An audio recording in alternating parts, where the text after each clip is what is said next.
something happening here. What it is ain't exactly clear.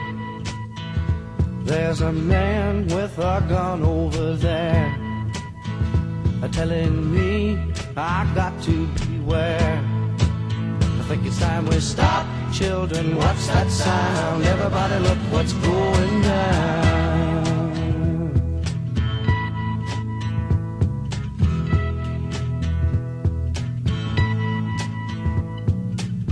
There's battle lines being drawn. Nobody's right if everybody's wrong. Young people speaking their minds are getting so much resistance from behind. Time we stopped. Hey, what's that sound? Everybody look what's going down.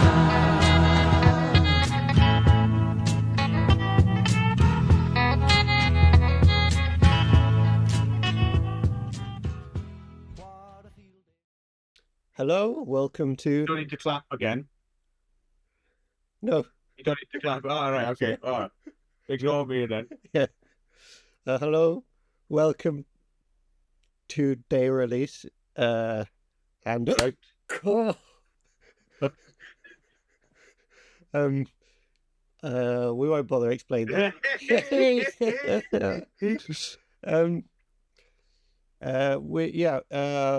What's going on? What's going on today? Yeah, this is a program that we do where we watch a few films and then we talk about them, and nobody watches, and that's what happens. So here we are doing it again.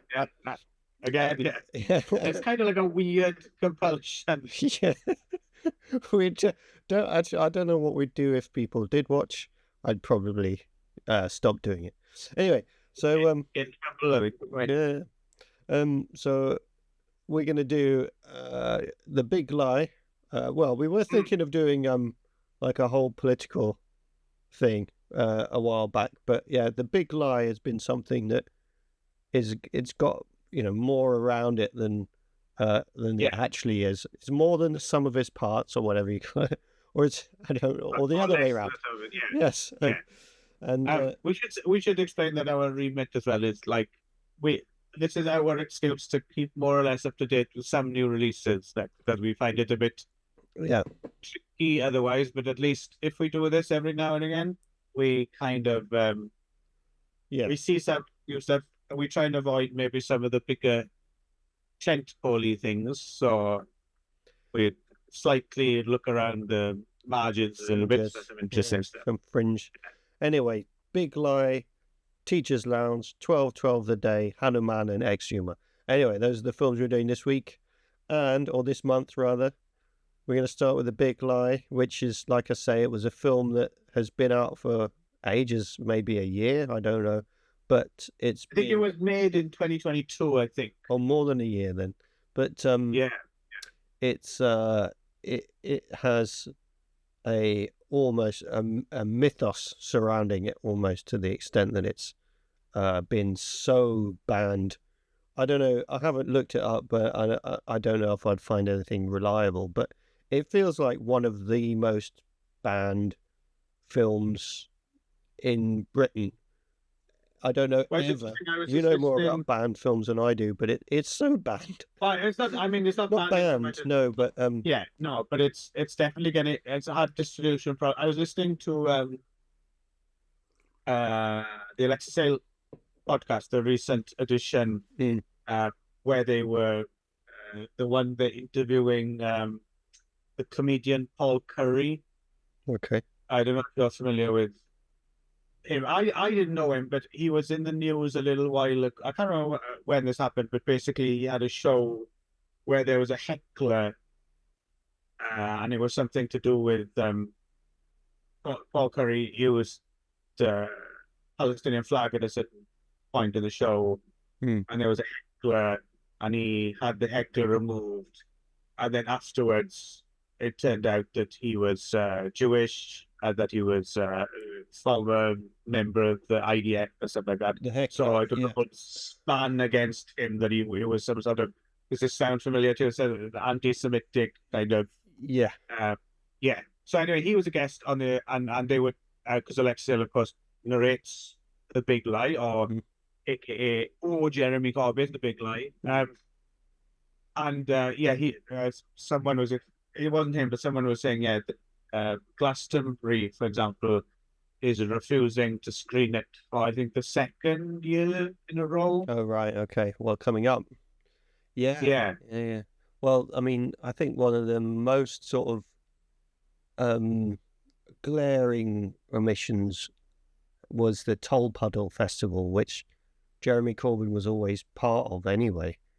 He was a big part of that, and it celebrates the Tolpuddle martyrs, and it's kind of the leftiest of lefty folky type festivals. There's a film festival part of that, and Right. that whole film festival part got cancelled over this thing. They just refused to do it anymore because they weren't allowed to show that film.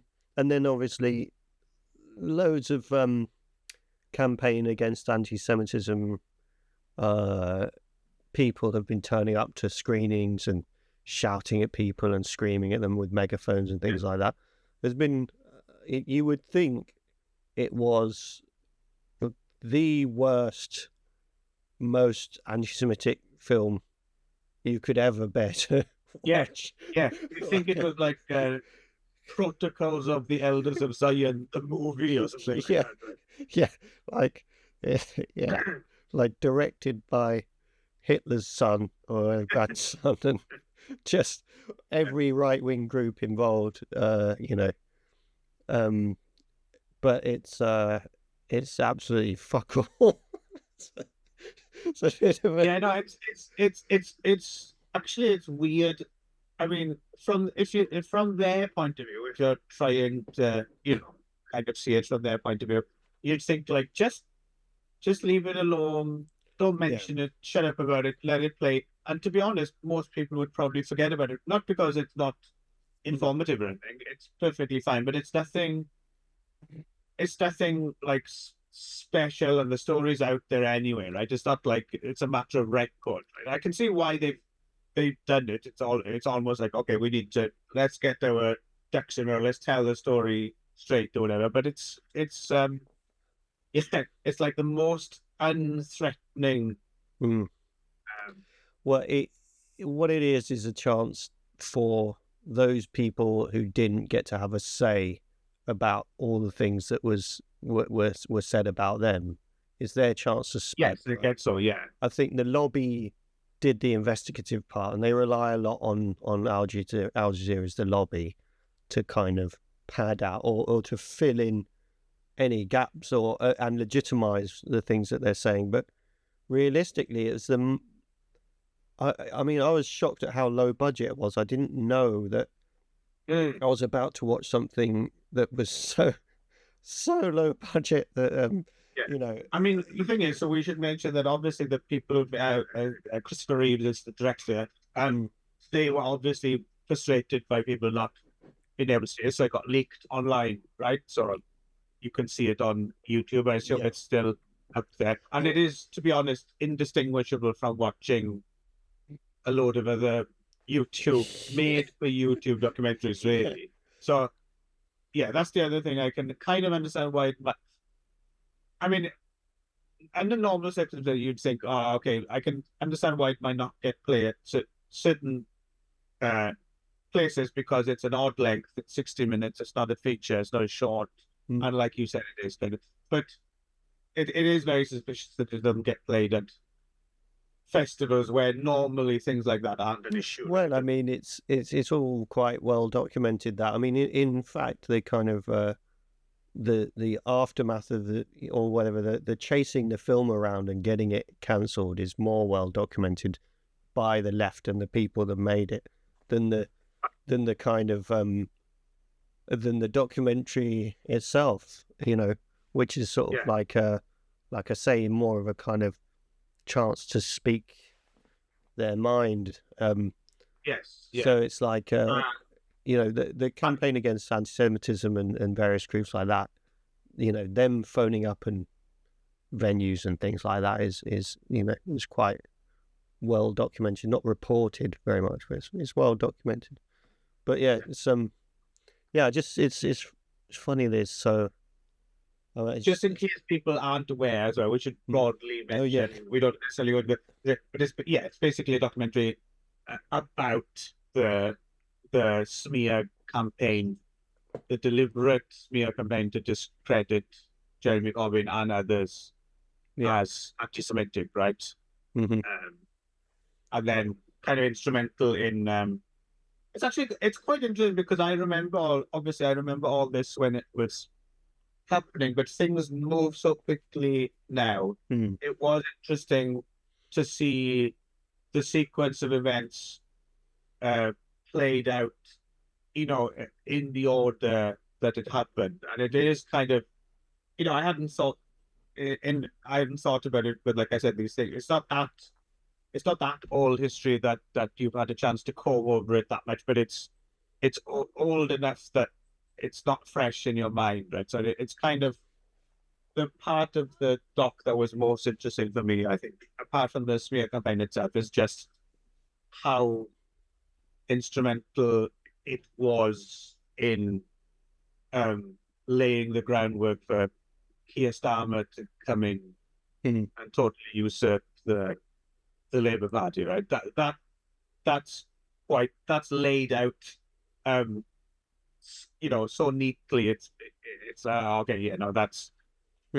I can see that. That doesn't seem paranoid at all. That genuinely seems like a concentrated kind of effort to have done this, right? Yeah, I think the main motivational benefit of it, though, was to also just to, destroy the left, but also to drown out any chance for Corbyn to say his policies, because they were gaining quite a bit of traction, and it was just throw anything you could at him until something stuck. So I'm glad they used those words. I mean, the reason why those people in the documentary have got into or found themselves in such trouble is because they just weren't going to be cowed, and they did say things how they saw them, whether they were right or not. They sort of, and so they got the worst treatment. Although I was interested in I think Mark Wadsworth wasn't in it, but he's in the Labour files. You remember who Mark Wadsworth was? Yeah. The Labour files, for those who don't know, that's the Al Jazeera documentary about the similar topic. But interesting issue there, because the one thing people have been critical of, I know Lex Sales, for example, who's a huge Jeremy Corbyn supporter, but is critical, and he's had him on his show as a guest, but was critical, and I they even bring it up in this doc, actually, to be fair, is I suppose the one misstep that is the fact that they didn't automatically go on the offensive, right? And then when the anti-Semitism rumors came out, they were overly defensive, where they should have just steamrolled over it. They should have just, this is just fucking ridiculous. They should have come right back at it, right? But because they didn't, then it did create this kind of weird space for it to grow, and like you said, these people who were in a way, they were the victims of that, because they weren't fully backed up by the support of the Labour left, just kind of coming right back at it, right? Yeah, because the issues were so ridiculous. Yeah, like just unbelievable, really. But, well, they were never mentioned what was actually said. It was just alluded to always, as in the actual thing that was said.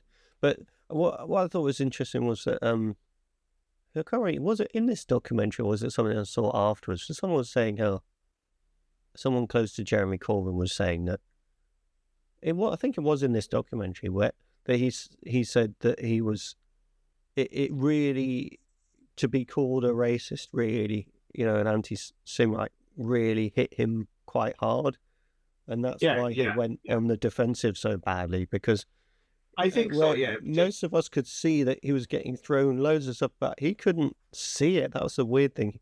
He couldn't necessarily see it because he was kind of like, it's like being in an abusive relationship as opposed to being outside of one and looking in. We could all see him. We're like, leave him, Jeremy. He was like, exactly. He's like a victim of his own decentness in a way, right? Because he kind of stopped to take a minute and think, oh, well, if I'm viewed, there must be a reason. And I don't think he realized how badly trolled he was. And that's the thing, in a way, even though I'm also very much, one of the people who thinks it's such a crying shame that he never did get a shot. Although is he coming back as an independent in North London? He's there's a big row going on about Diane Abbott at the moment.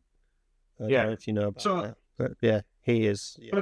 But I was just, what I was going to say was, in a way, I suppose that's the only thing. I was always like not suspicious but just like you do. I mean, it would have been absolutely wonderful to see if he'd have got a shot and the momentum would carry him through and all that.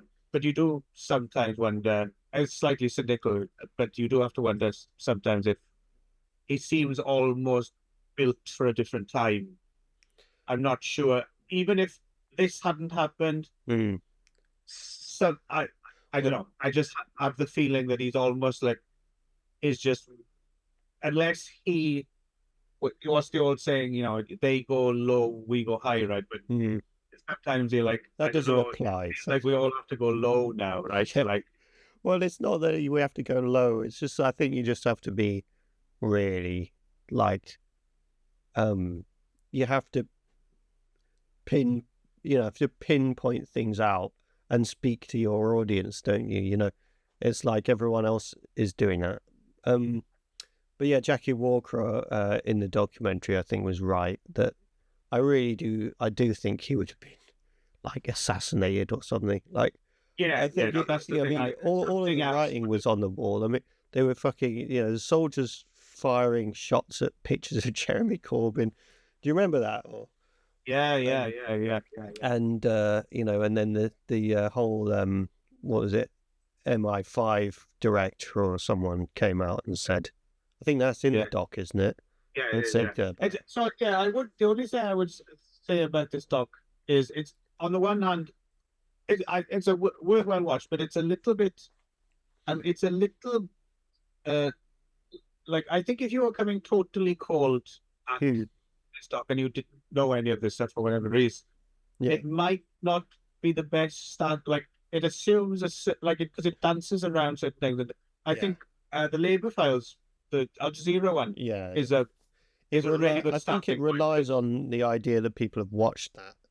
Yeah, maybe. Yeah, because that really lies. I remember watching that one, and that one, like, if I remember correctly, there's some like really specific examples of how people were deliberately misquoted, or in some cases just didn't even say anything. Right, like they were quoted and they weren't even interviewed and stuff like that. And it's pretty blatant and shocking.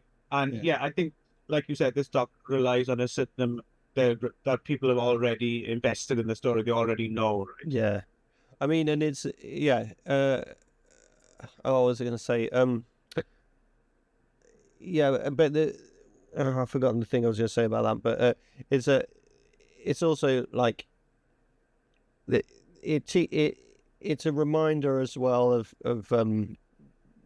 what we all have to look out for as well.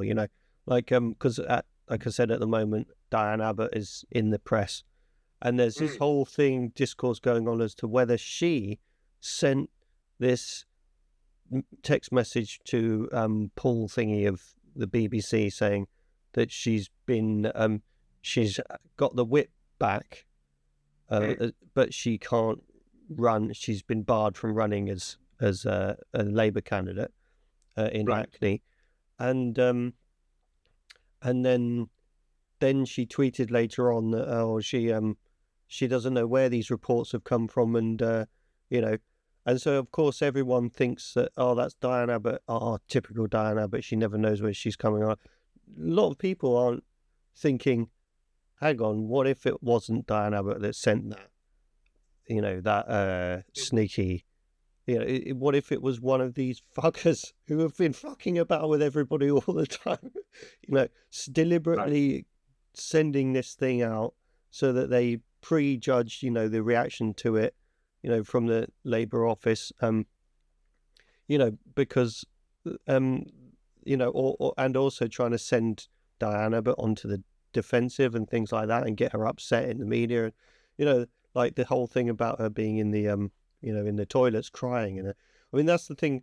I almost can't get enough. That's what I was going to say. I can't get enough of, because I read nearly all of the leaked report when it came out. I downloaded it and read like 3/4 of it.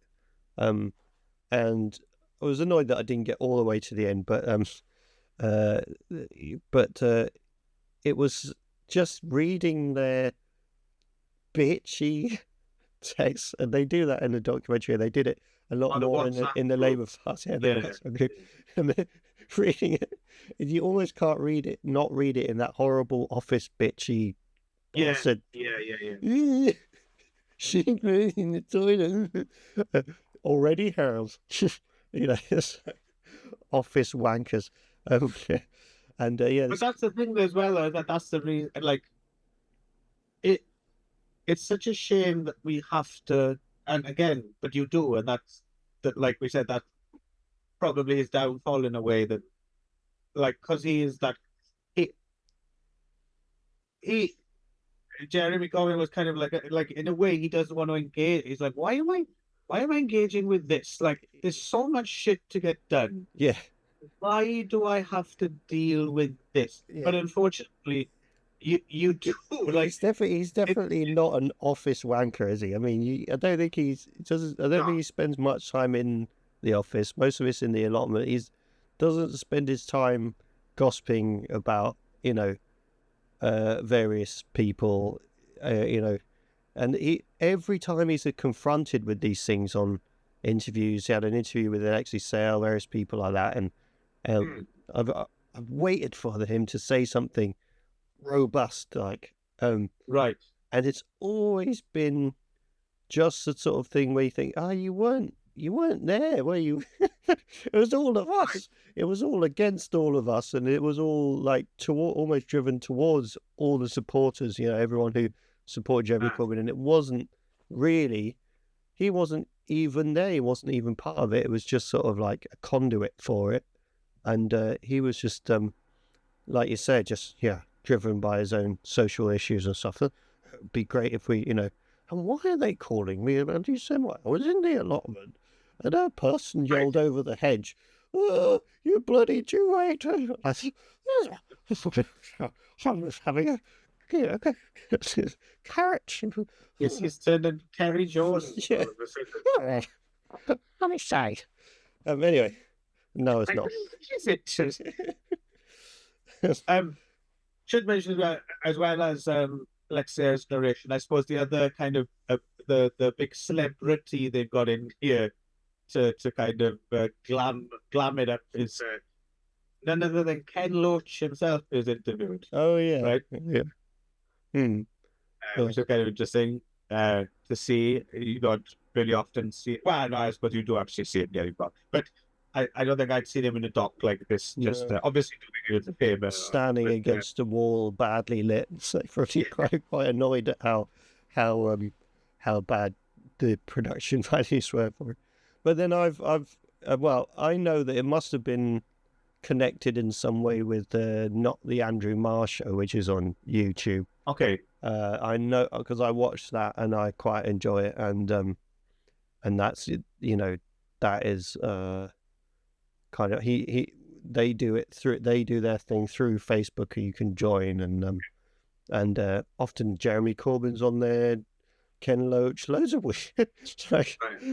This is weirdly, they'll get 500 views, on the first sort of viewing, and not many, and it builds up over time. It's quite popular now, but all the way through that, they've been really well connected and seem to know everything that's going on in the Labour Party, to the extent that sort of Novara media don't really seem to know as much. They're just, sort of, they're really connected to all these kind of like independent people who are trying to. No. So for me, in conclusion, I would say, like, I'm glad this is out there, and it's definitely worth you having a look on YouTube, because it's just nice to see these things that in a sequence of events. But if you really don't know anything about, you should probably watch Labour Files first, which I'm sure it's also about on YouTube. One thing I didn't like about this doc and photo is that it's not about us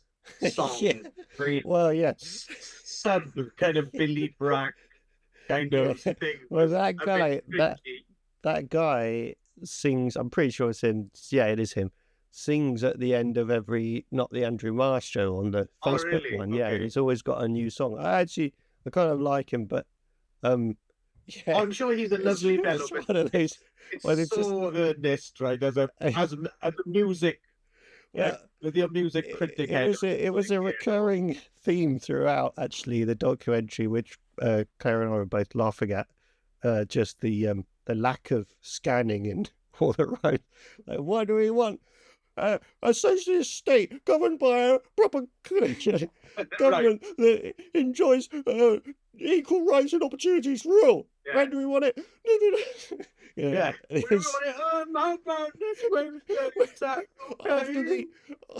After the meeting, which concludes in the third quarter of the many splits are drawn between and the song is like that, isn't it? It's like it's not about us.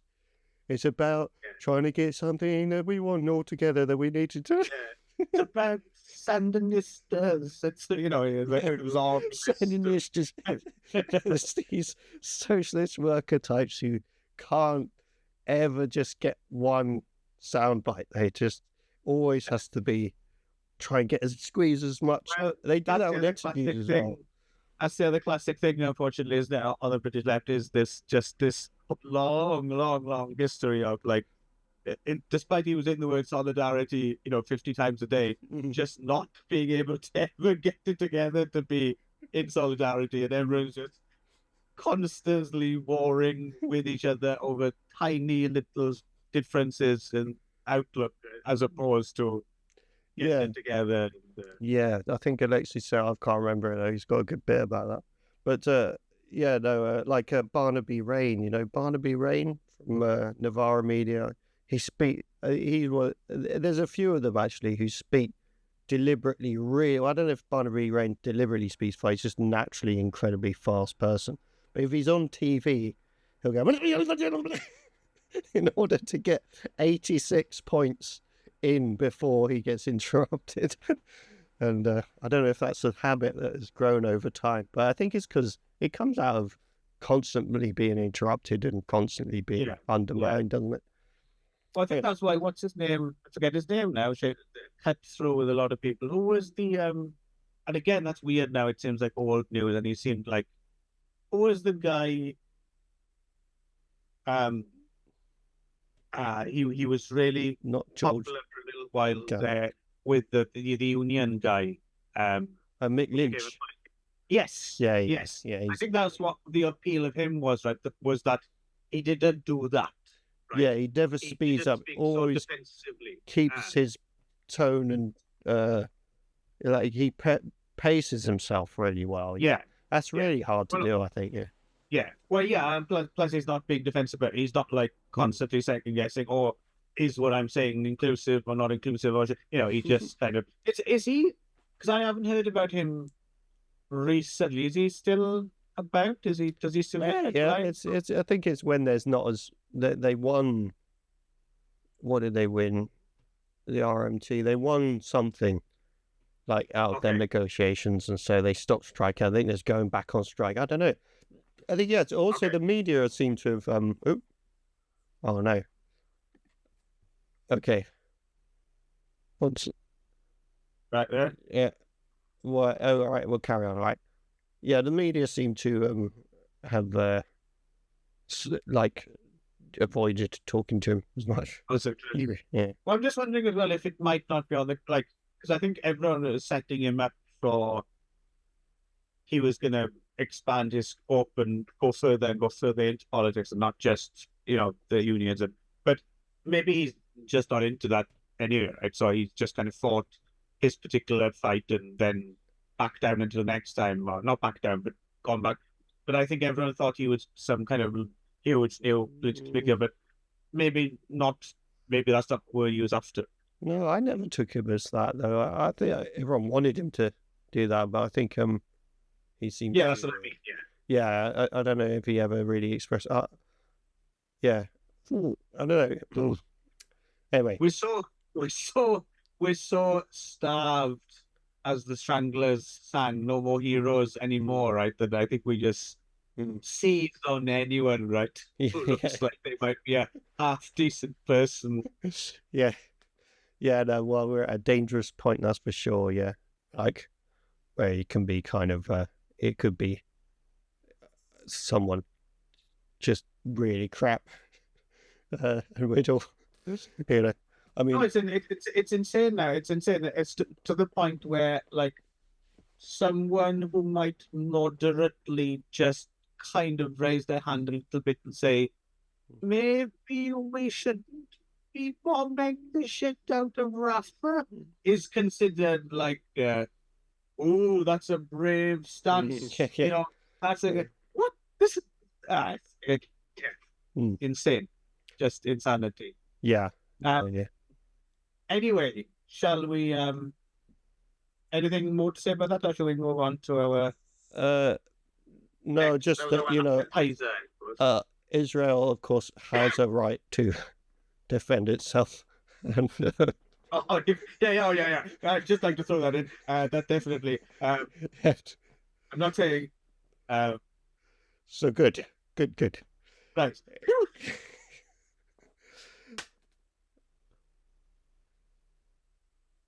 Did you just clap? Yeah. So what? Why did I have a right to clap myself.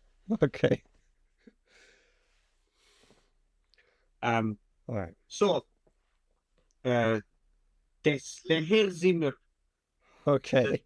Is Lounge. This is also actually made in 2022, I think, but was Germany's entry for best film in the foreign language, or whatever it's called nowadays, at the Oscars, right? I think. Oh, okay. I didn't look anything up about it, unfortunately. So actually, I haven't. The Oscars have been, right? I think so. Hang on. Yeah, but I have no idea what actually won best foreign. It's not called that anymore. Wasn't it? Yeah. Okay. What's it? What's? All right. You don't know, do you? What's it? Best international. Maybe best international, or something like that. Yeah. Something they've tried very carefully for some. I can't imagine anyone ever actually complained. Actually offended that all the films in that category which are in foreign language are referred to as foreign. Really? Anyway, that's what it's called now. Okay.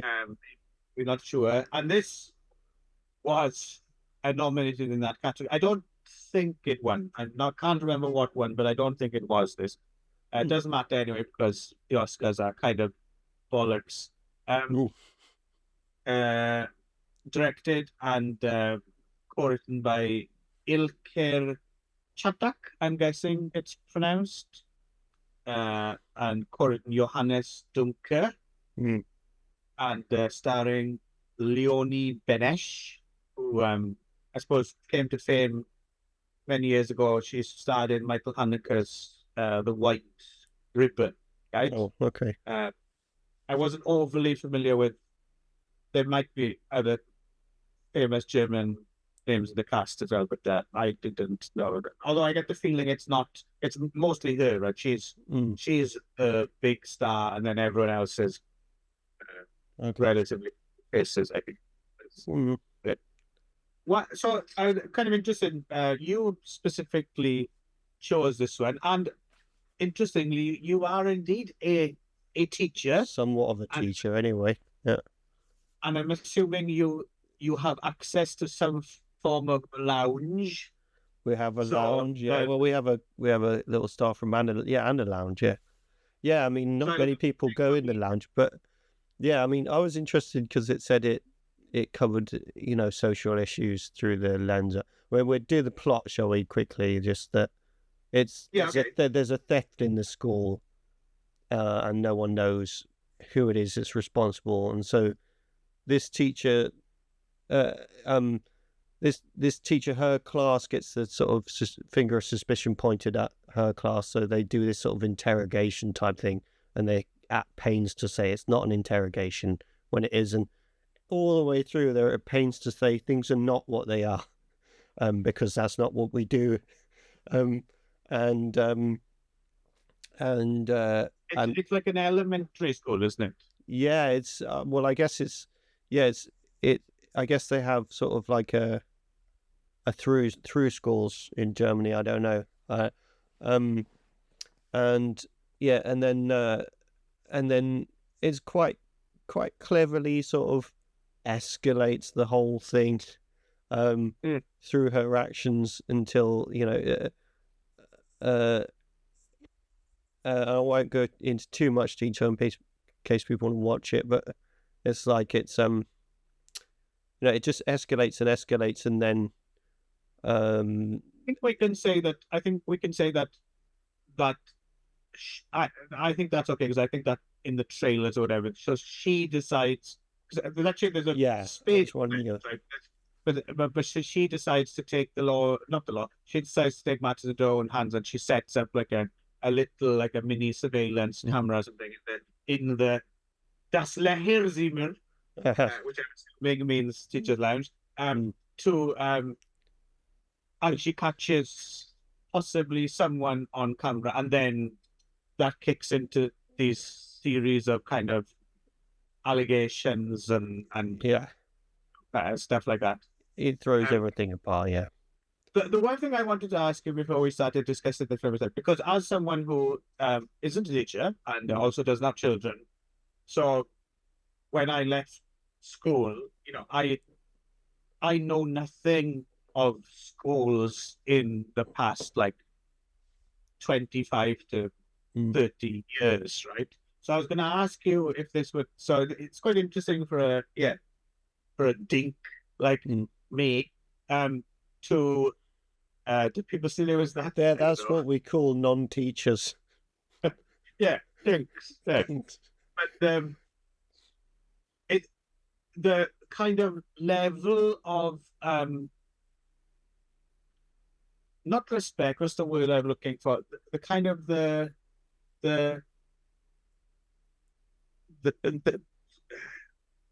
extent that the children in this film kind of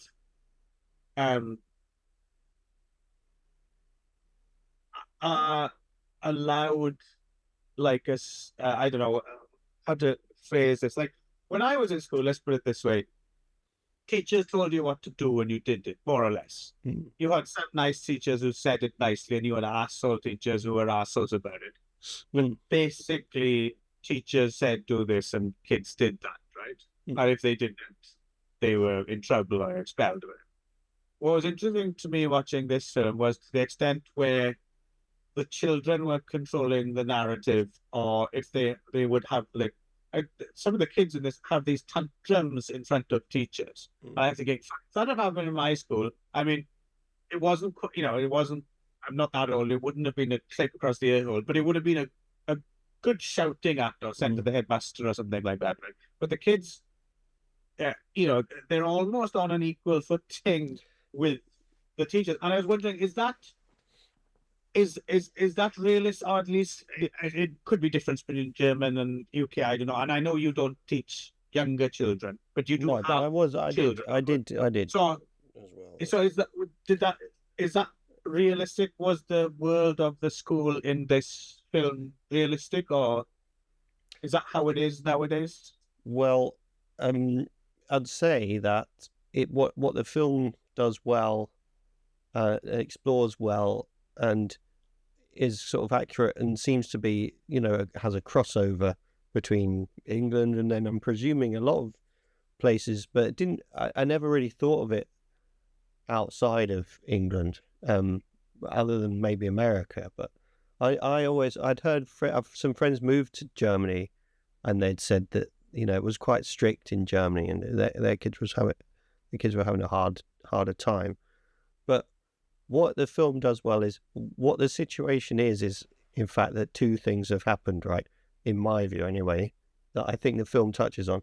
One is this sort of superficially liberal direction, where it's sort of like your voices matter, and we are listening to you. And then the opposite has also happened, where in fact it's got stricter. And in Britain, actually, I think it's probably this is where Britain is more strict maybe than Germany, because we have things like isolation. We didn't have isolation in our fucking school. There's kids spending 2 hours like in a room, like stuff like that. Like it's not just to calm down. Yeah, exactly. So it's sort of like it's more pernicious. It's like you go there and you calm down. All right, can I go to the toilet? No, you don't need.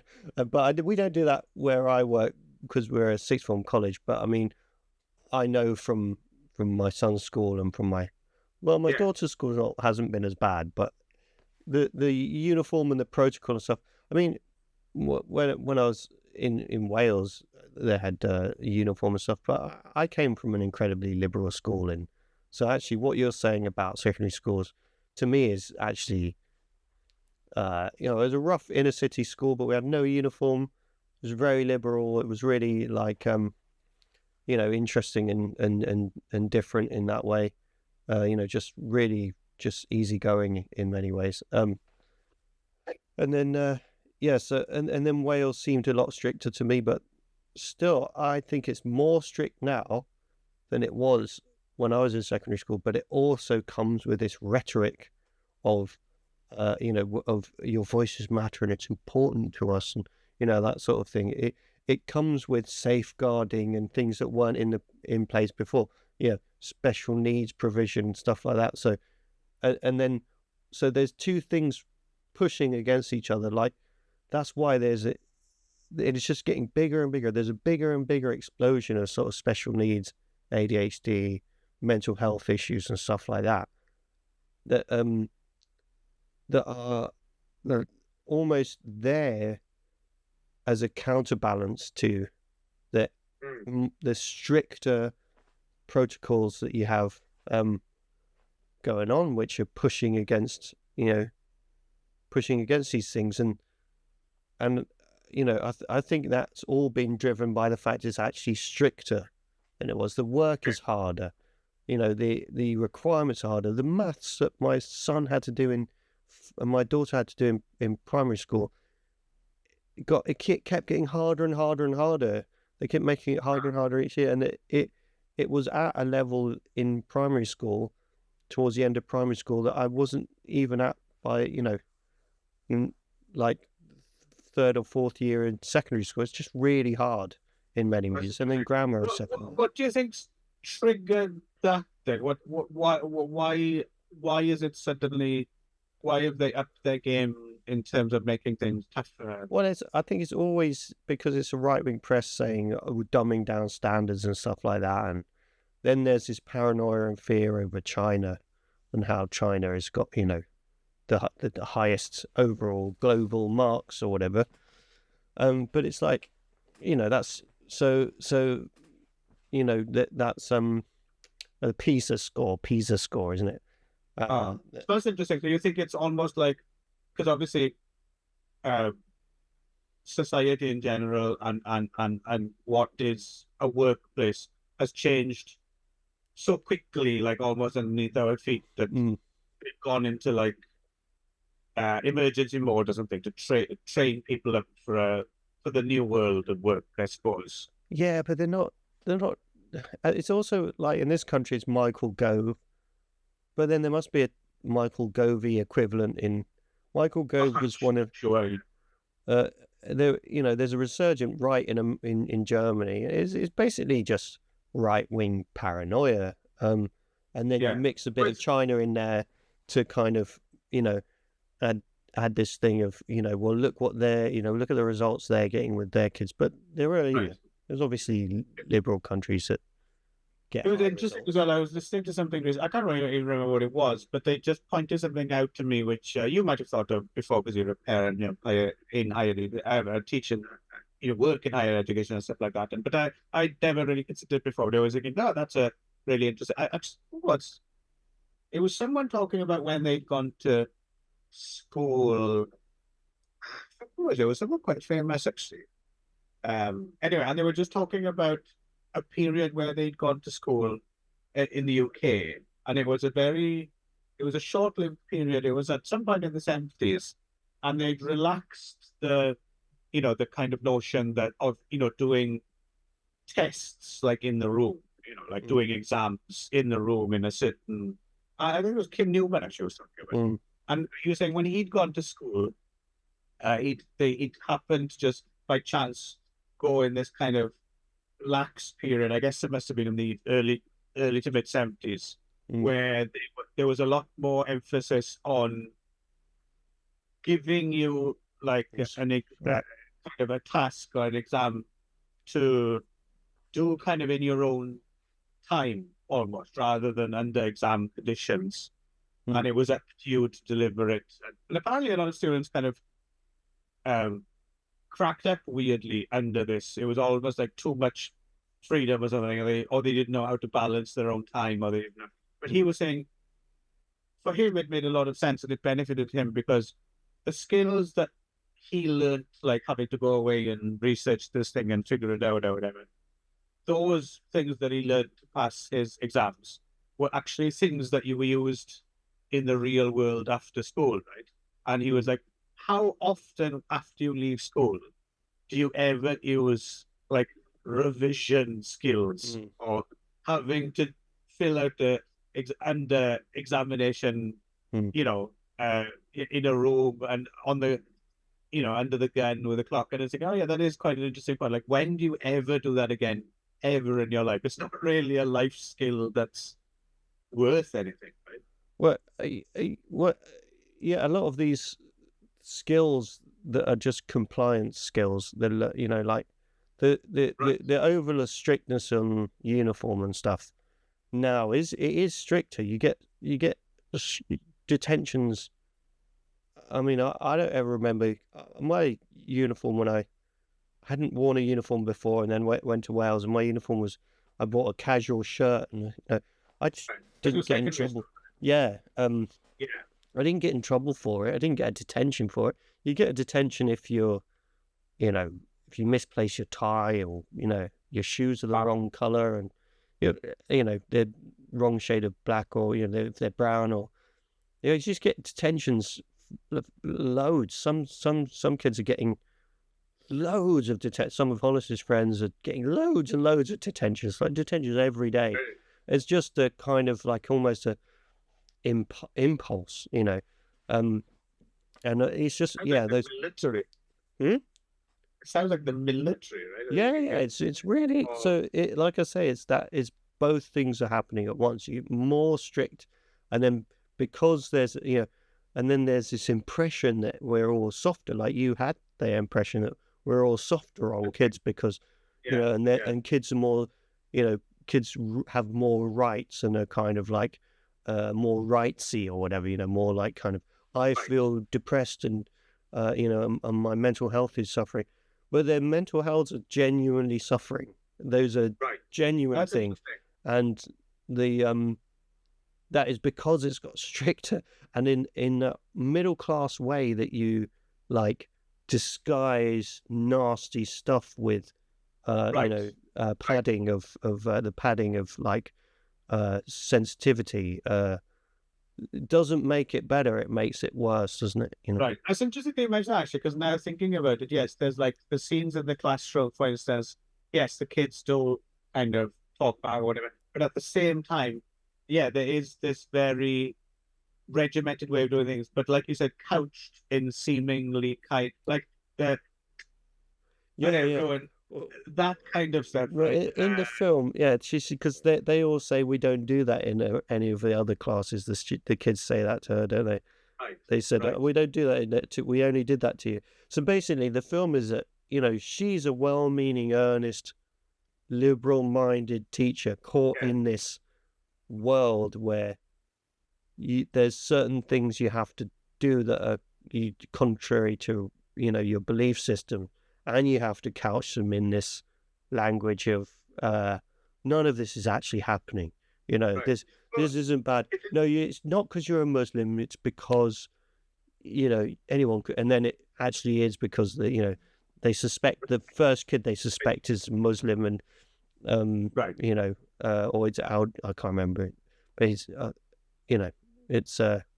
it's racial. What's interesting as well, because she as well, she's like, a point in the film is that she's Polish. Mm-hmm. She's not German, she's Polish. And she's kind of clearly slightly uncomfortable with that, right? Because she asks her co-worker, who's also Polish, can we just speak German at school? Oh, yeah. And it's interesting as well. I think Leonie Benish is quite brilliant. Like, she is really good. There's a lot about the film that I like, and some of it that I'm not quite sure about, but I think she's fantastic. But what's also interesting about her character is, like you said, at first, I think, it seems very much, she's a liberal's wet dream of a heroic teacher. Yeah, exactly. She's trying to do the right thing. Exactly, but deliberately actually, so. Thinking about it, what the way the film plays it quite clear is, as the film progresses, it's not that she becomes a villain exactly, but she's definitely she's definitely caught up in her own kind of being seen to do the right. She's very self-righteous in some ways, right? And if you think about the fact that she did set up a camera, I mean, it is sort of questionable, right? And she the longer the film, it's not that you doubt that she's coming from a good place, but you wonder how much of it is just it's so important for her to be seen to do the right thing, right? Yeah. And that in its own way makes problems. It does make problems, exactly. Yeah, I think so. The setting up the camera comes from a place of frustration in that that they're not doing the right thing in school, but then I guess it sort of plays with the fact that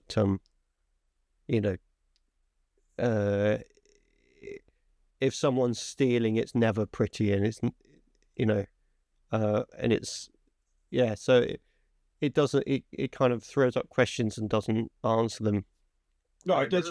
And it's at first watch, I think the ending might be a little bit frustrating for people, but it is a film that I've thought about quite a lot, and it's very easy to forget before the ending comes along and kind of throws you a little bit.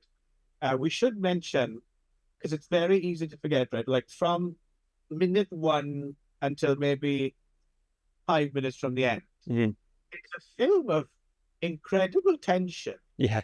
I think, and it's amazing because it's it's not a terrorist running around. No. It's not car chases. There's nothing. Well, you think there's going to be a big penis ending of some kind, like a big but it's something. It's really gently cranked. Like the tension's based on the smallest things, people's interactions, and if you think about it, that you don't create that out of a vacuum. It's masterfully directed in that way. Yeah. So it's easy to overlook that. Maybe I can imagine it. I also think into it because I was really absorbed. And then when the ending comes along, people might forget how much they've been absorbed up until that point. I also think, but again, it's a foreign language thing. I mean, an international language thing, where we maybe we can't tell, but it does seem like the kids are really good actors again. Like in what do you call it? What was that film with the kid that breaks the legs and stuff? The psychokinetic kids, whatever. On the council estate in Finland, the gorgeous council estate with. Yes. What was that called? Indispensables. I can't remember. Innocence. The Innocence. That's it. Yeah. Yeah. Yeah, they were really good too. Yeah. So whereas I feel like in Britain, if it was, I don't know, maybe I'm just ruined by Asa Butterfield, but I just feel like it would be your favorite. Yeah, it would be someone like him, wafy, annoying. Oh, that's brilliant. Do that. It's interesting that what you bring up is kind of fascinating, and that whole notion of, and I think that's the problem in a way, because everyone gets caught up in the minutiae, and because no one is allowed to. It's not to say to give a platform for prejudice or something like that, but it's like no one's just allowed to say, you know what, actually, maybe I do have a problem with this person because of their race or sex or ethnicity. And I'm not saying that's okay, but like I admit it. Like I admit it's something in me and I would like to be, I'd like to get it out or be ready. But at least there's something to admitting it, even to yourself, right? Oh, actually, yeah, I kind of might be a little bit racist. Like it's not automatically the end of the world, right? You can change your mind, and people are created by their environment, and but the fact that you're not even allowed to, you can't even just admit it. Not to say it's right, just say, yeah, actually, I do have a problem with women. Well, I guess that's the point of the. You can't even say that, right? That's the point of the kind of. There is one slightly blunt character, isn't there, who's the other teacher, and I think that the point of him is to sort of cut through and be a bit more honest with himself, but then at the same time, for it as well, right? Yeah, but then at the same time, he gives too much full rein to his prejudices, doesn't he? This is true. Yeah. So, no, it's a very subtly, it's a well calibrated film. Like I said, might be slightly frustrating for some people because it doesn't have a easy answer, conclusion, or anything like that, right? Because it's interesting. I know we don't want to get into spoilers, I suppose, but no, it's definitely a film worth watching. It's a film you'll think about, I think. Yeah, especially it is interesting watching it with someone who isn't aware of schools necessarily, because it's something like I just take for granted that we're like it's funny having been a parent for a long time. It's completely ingrained. It's obvious that it would be, but it's sort of I forget that like that you and many people don't have to think about any of that stuff, so therefore, but the schools and the school environment and is the most formative part of everyone's life. It's the thing that sets you off and sets society off and all that stuff. So it's sort of incredibly important what happens in school, and then you've got all these sort of these political agendas ploughing into it, and kind of. I think maybe on some subconscious level, one of the reasons I might never had children in a way is just because, not that I had a horrible time in school or anything like that, but like you said, because it's so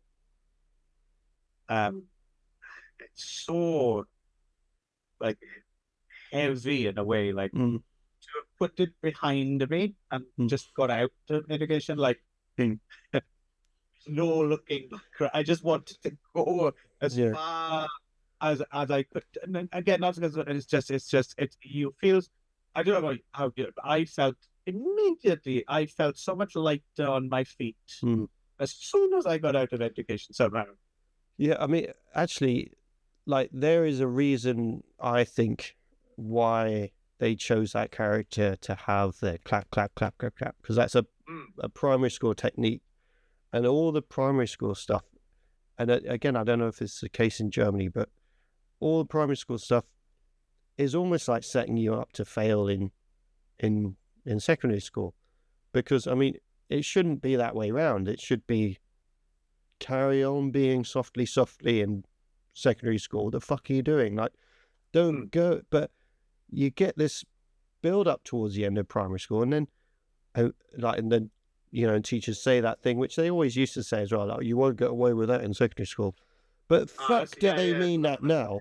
Like in secondary school, when I went to secondary school first, I was just, nothing happened. It was just weird and massive, but it's like, it was fine. But now, you come in, boom, detention, have another one, bang, bang. Like, what are you doing that time? Blah, blah, blah. And no one's worn a fucking uniform, and never, kids leave. They're not adults yet. They're losing. And my son has lost, like, he's come home with like shorts or whatever, and just gone, I left my uniform. Like, most of his stuff is at school or left. He's fucking loses stuff left, right, and centre. So it's really hard and stressful for parents and stuff. So that was a deliberate attempt, I think, to illustrate, or at least for me, it seemed like it illustrate that that loss of innocence that happens because of the sudden jump in kind of strictness and sort of craziness that happens in secondary school. And so one more thing I want to say. So with a look, I think, yep. And it's interesting. My views on it have changed significantly from immediately when it ended. Immediately when it ended, I wasn't sure. Have I not given this enough thought, or did it kind of give up on its own premise, or did it want to leave things up in the air, or what exactly is it should say? And it took me a while to kind of consider that. Yes, no, it's not, because that's the thing. It's very easy, filmmakers can cop out, right? Yeah, like, this kind of like the bush of enigma around it. Oh yeah, it's supposed to be like that. Right? Yeah, it's supposed to be open-ended. You pick your own. But in this case, I think that's coming from a genuine place. I think that's actually legit. Well, the particular ending, which we won't talk about, is emblematic of the rest of it. That's what I'd say. And you don't necessarily, because it's sort of like, oh, all right. And then, but maybe I was quicker to it because of being in the school. I think so. I was sort of like, okay, no, I accept that, and I sort of accepted it. I did have the same reaction to you, but it probably didn't last as long, and I accepted it. It's like, okay, all right, actually, I do like that. I like it a lot, actually. In a way, like some people normally say, oh, this is a film that you should go and see, and then you go and discuss with people after, whatever. But I don't even know if it's that, because I'm not. I think if I'd have seen this with someone and then discussed it after, I don't think the discussion would have actually necessarily lasted that long. I think it's a film you actually have to not actively think about, but it remains in your head. And if you have an opportunity like we are, after you've thought about it for a while, to talk to someone about it, then it's interesting, I think, because you've kind of lived with it a little bit and you've thought about things, and I would definitely, I can see why the Germans put this up as their submission, and I kind of get it. It is it'd be very interesting to see what Ilker Chatek make next, actually. Yeah. Be nice to see. Why do you not make a sound? I don't understand. Anyway. I can. Yeah, anyway. It doesn't matter. Actually, I think this happens a lot, actually. It's one of those things like you forget why you do the thing you do. Oh, yeah, no, I need to do a countdown. It'll make it easier. 1, 2, 3. There we go. There we go. Yeah.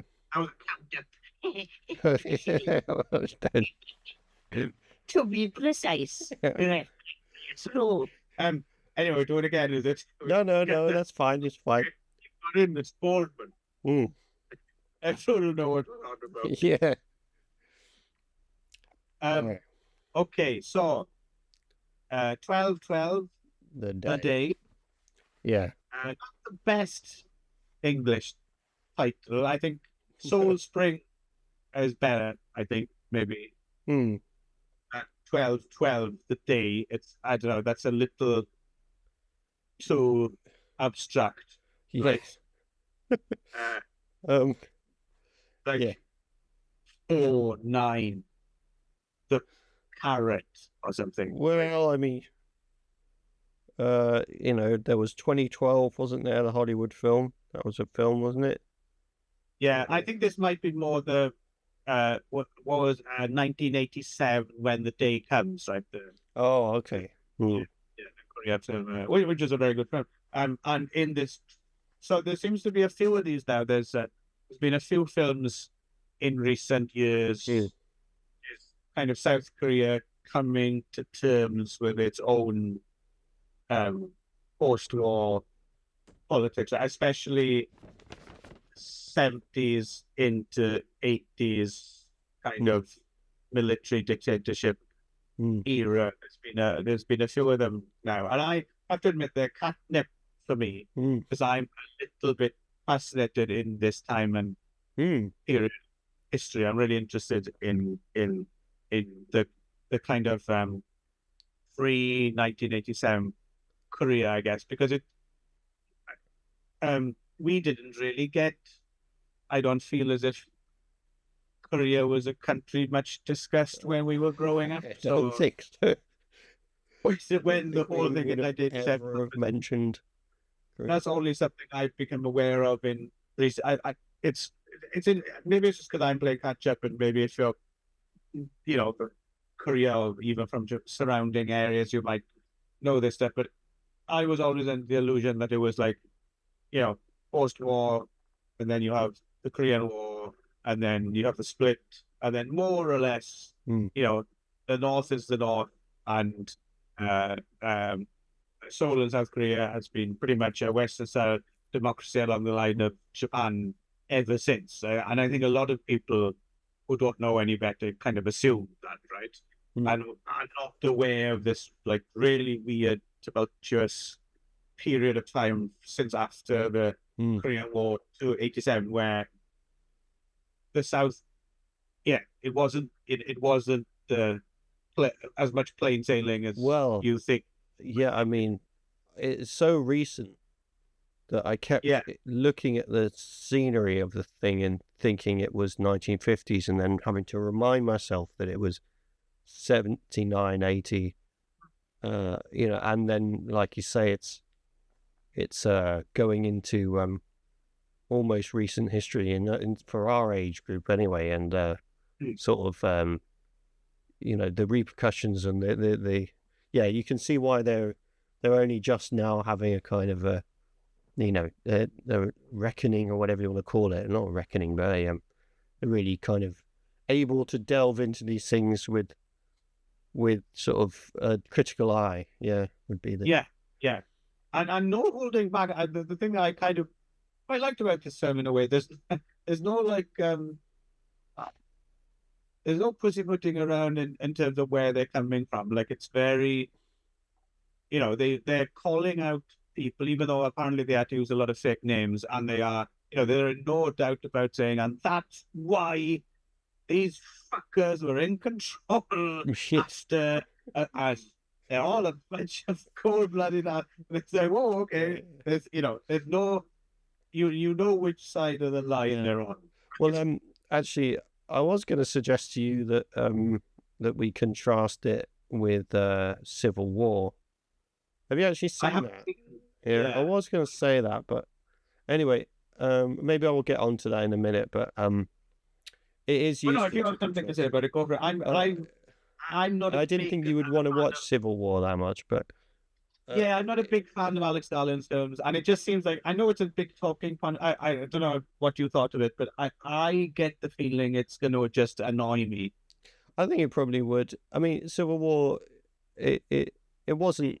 I didn't not like it, but I mean, one of the main reasons why I wanted to watch Civil War is because it was filmed on the camera I bought. Ah, right.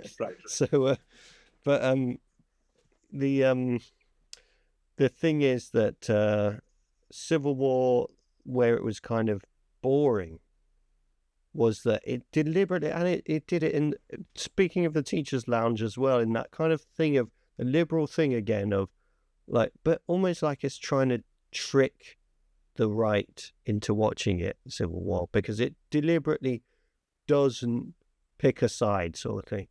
But it clearly does. It's clearly about a post-insurrection Donald Trump, Deep South bunch of people versus everyone else sort of thing in America. It's quite obviously, but Alex Garland was at great pains to say it wasn't. It's, and the main messages of the film is supposed to be, you would hate Civil War, don't do it. It would be horrible.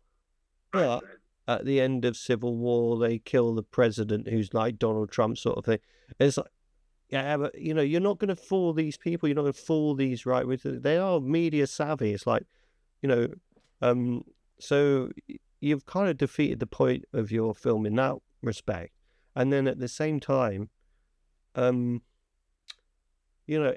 knows war is gross and horrible.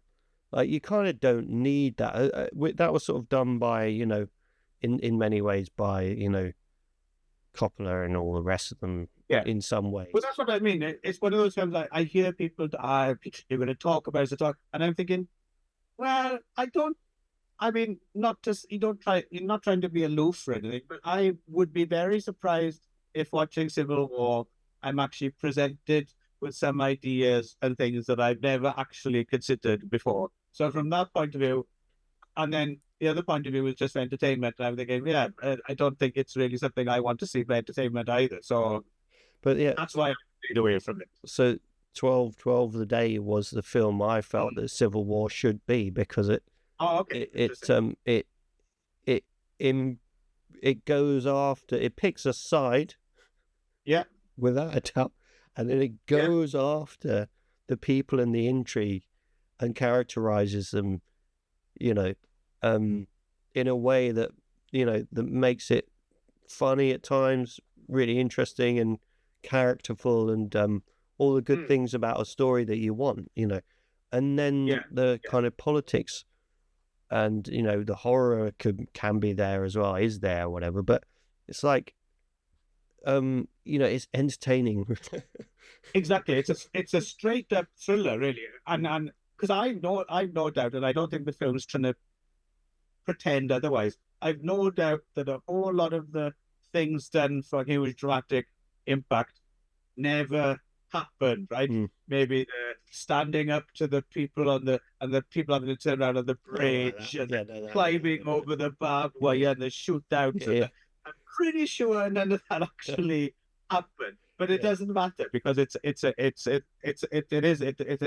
a thriller. It's a straight up thriller, but it's about a real period of time. So to set it up, President Park has been assassinated.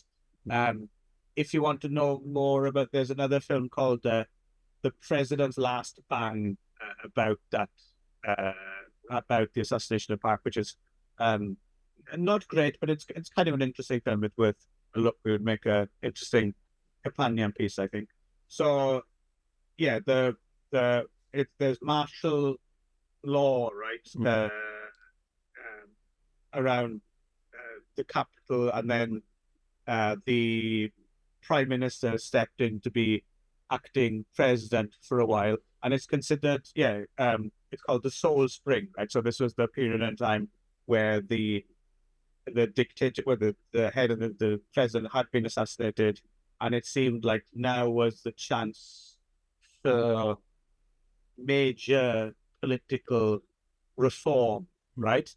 But then there was, I think they're called, again, this sent me off looking at lots of things, which I would like the film to do. So there's this group, the Hanuman, I think. And these were, this was like a secret cabal of militarists, basically, led by this guy called General Chun, as played by, so there's two leads that there's like the hero is Jung Woo Sung doing his usual heroic Jung-Woo Sing thing. And Bang Jung-min plays the General Chun, and he's like one of those. If you watch Korean films, you see him in a lot of things. He's got one of those great character actor faces or whatever. But this is one of those rare films where he gets a chance to get like a really big, meaty role, right? And he's really great. I really like seeing a film where he's the co-star, right? Rather than just a minor character. He's really fucking excellent. Yeah. So he leads. Basically, it's a coup, right? It's basically a coup. He is based on a real life character though, because both of them are, but the Park had put in place, so it was like a new, because I recommend to anyone that watches this film, actually, I think personally, I don't know what you think, but read the Wikipedia first about the about the assassination of Park and stuff like that, just to kind of, because actually I watched maybe 20-30 minutes of the film. I was a bit overly lost. I figured you probably would know more than me, because I was coming from absolutely nothing, and so therefore I got quickly lost. We both, actually my partners, got quickly lost, and then we were too tired anyway, and oh no, absolutely. I would say, like I said, because I am kind of slightly obsessed by this period of time, and I've seen some other things, and no expert or anything like that. But yes, I agree with you though. If I hadn't watched those other things or whatever, if I was coming in totally cold, it probably would be a little bit. It's good, but it infers loads of knowledge. Yeah, and it's a film aimed very much at local Korean audiences who would know who these people are, right? So yeah, no, absolutely, I would agree with you. There's certainly no shame in if you have to do a bit of homework before you sit down. That's perfectly fine. But it's Chun was because Park had moved towards dictatorship, and what was he doing? He was starting to kind of crack down on all sorts of civil rights and stuff, and he expanded he tried. So there was the other big two things that happened right after this was there was another kind of further coup on May the 17th, 1980, which is where Chun tried to expand martial law to the entire country. And then, of course, the other big thing that happens around the same time is the Gwangju massacre, right, where all these protesting students are basically gunned down which is, again, it's one of those like seminal moments in South Koreans' recent history, but surprisingly not that. I mean, covered up to a certain extent within South Korea as well, but of course, news got out. There was that film a few years ago, A Taxi Driver, if you remember. That was about the Gwangju massacre. There have been films that's been dealt with. There's another called May the 18th, and there's a really great Korean film which isn't just about that, but it's part of it, called Peppermint Candy, which is a brilliant film. I would recommend anyone seeing. But yeah, it's like there was like that film Memories of Murder, if you remember, that came out there where everyone loved around the world, but there was things in it that international audiences didn't understand. There's like this whole thing about the dead bodies being found with like a spoon and a fork or something, and that was something that all students were handed at a certain point in history. So that was like a reference to, there are all these references to Gwangju in all sorts of Korean cinema, but it kind of flies over most people's heads because we just don't know about it. Although, it's coming out more and more. The more people are getting fascinated in Korean cinema, I guess, and they're finding Korean history as well. But yeah, Chun, just because I think it's important just to say that he was part of so Park created a kind of home guard or whatever, a security unit around himself that grew and grew, and Chung was ahead of this, right? And that's why he found himself definitely, and that's why he found himself when the president was assassinated in a position of quite a lot of power that hadn't existed before. Right. So you've got an interesting kind of conflict straight away between sort of a artificially created army, which was the president's guard, that got way bigger than it, Oh yeah, it's fascinating actually. Another film I was wondering if it might have been a bit of an influence on this film, because the way it plays out is there's a Japanese film from the 60s called Japan's Longest Day, which is another excellent film, which is about again a little bit of kind of hidden history that not that many people know about. There's a period just after Japan's surrender in the Second World War, that again, the very similar group of right-wing militarists who tried to pull off a kind of coup before the emperor had a chance to officially surrender, and they just wanted to just refuse to give up and keep on going. And that's a fascinating story and a really good film, Japan's Longest Day. And I was wondering if it was a bit of an influence on the makers of this film, if they'd seen it or not, because it kind of plays out in a similar way. Directed by Kim Sung-soo, right? Written by him, the three people. So there's another. I'm not seen this. Have you seen Asura, the City of Madness? No. So this is like a noir thriller, apparently, which I'm very keen to see now. Also directed by Kim Sung-soo, and the same two leads, Jung Sang and Han Jung-min. So this is a kind of a reunion film for the two leads and the director. The director also made that disaster film Flew, which was kind of okay, but it's yeah. One thing we should say as well, the version that we watched, I mean, I don't think it crippled proceedings, but it was missing subtitles for some of the on-screen places and names and stuff like that, right? Like, there were subtitles for everything. That would have helped sometimes, yeah, sure. Yeah, but occasionally when they said exactly where something was, I mean, we didn't get I don't quite know how people are going to see this in Britain that easily. Anyway. Yeah, I don't know what it's getting. I mean, it's because it's so geared to domestic audiences in a way. But then again, at the same time, the fact that it is kind of hidden history also makes it interesting, right? Yeah. Like I say, you just need a little prep, and then you just go through the Wikipedia page, and then you're ready to kind of. The Wikipedia page is. I don't know if you went on that though. It's. I did, yeah.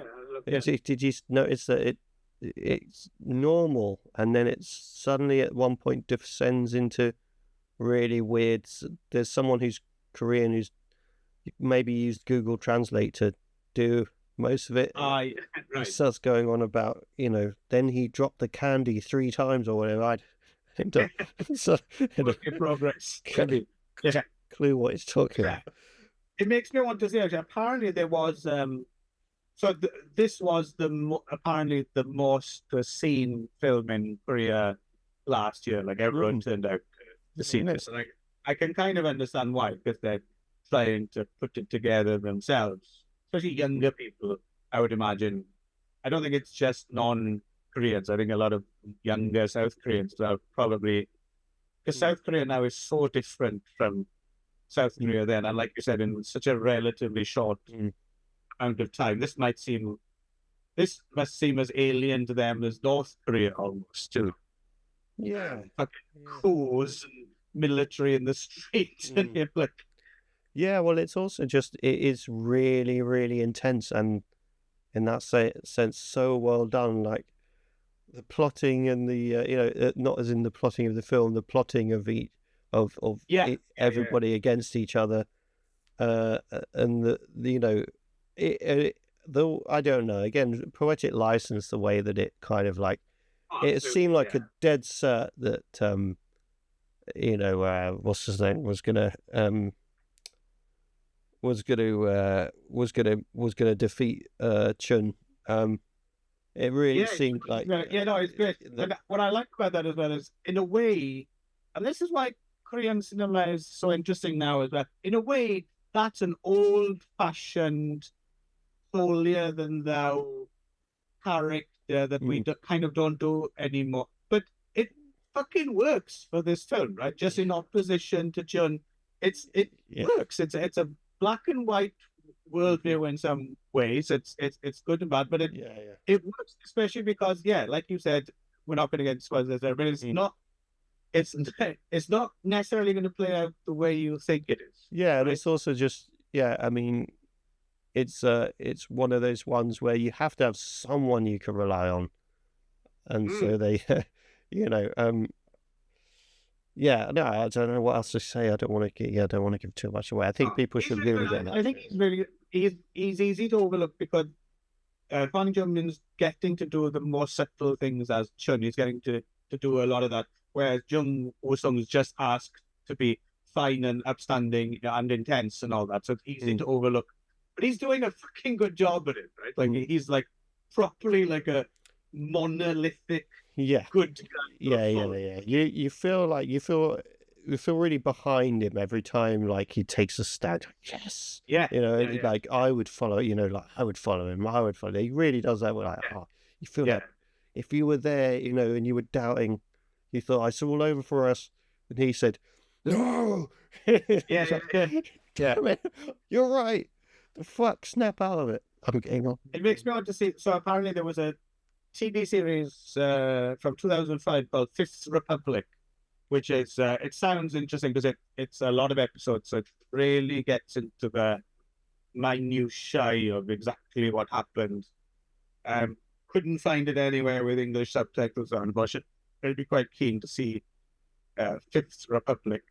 Okay. And there's another recent Korean film in this vein. I've not seen The Man Standing Next. Apparently that's really, really, really good. That has some overlap with some of the stuff. Well, maybe is that recent? Maybe we could watch. Yeah, that's like within the last couple of years as well. Oh, okay. I just got around to seeing it. I mean, we're pretty good at keeping up to date with my. Well, maybe we should do that as the next one.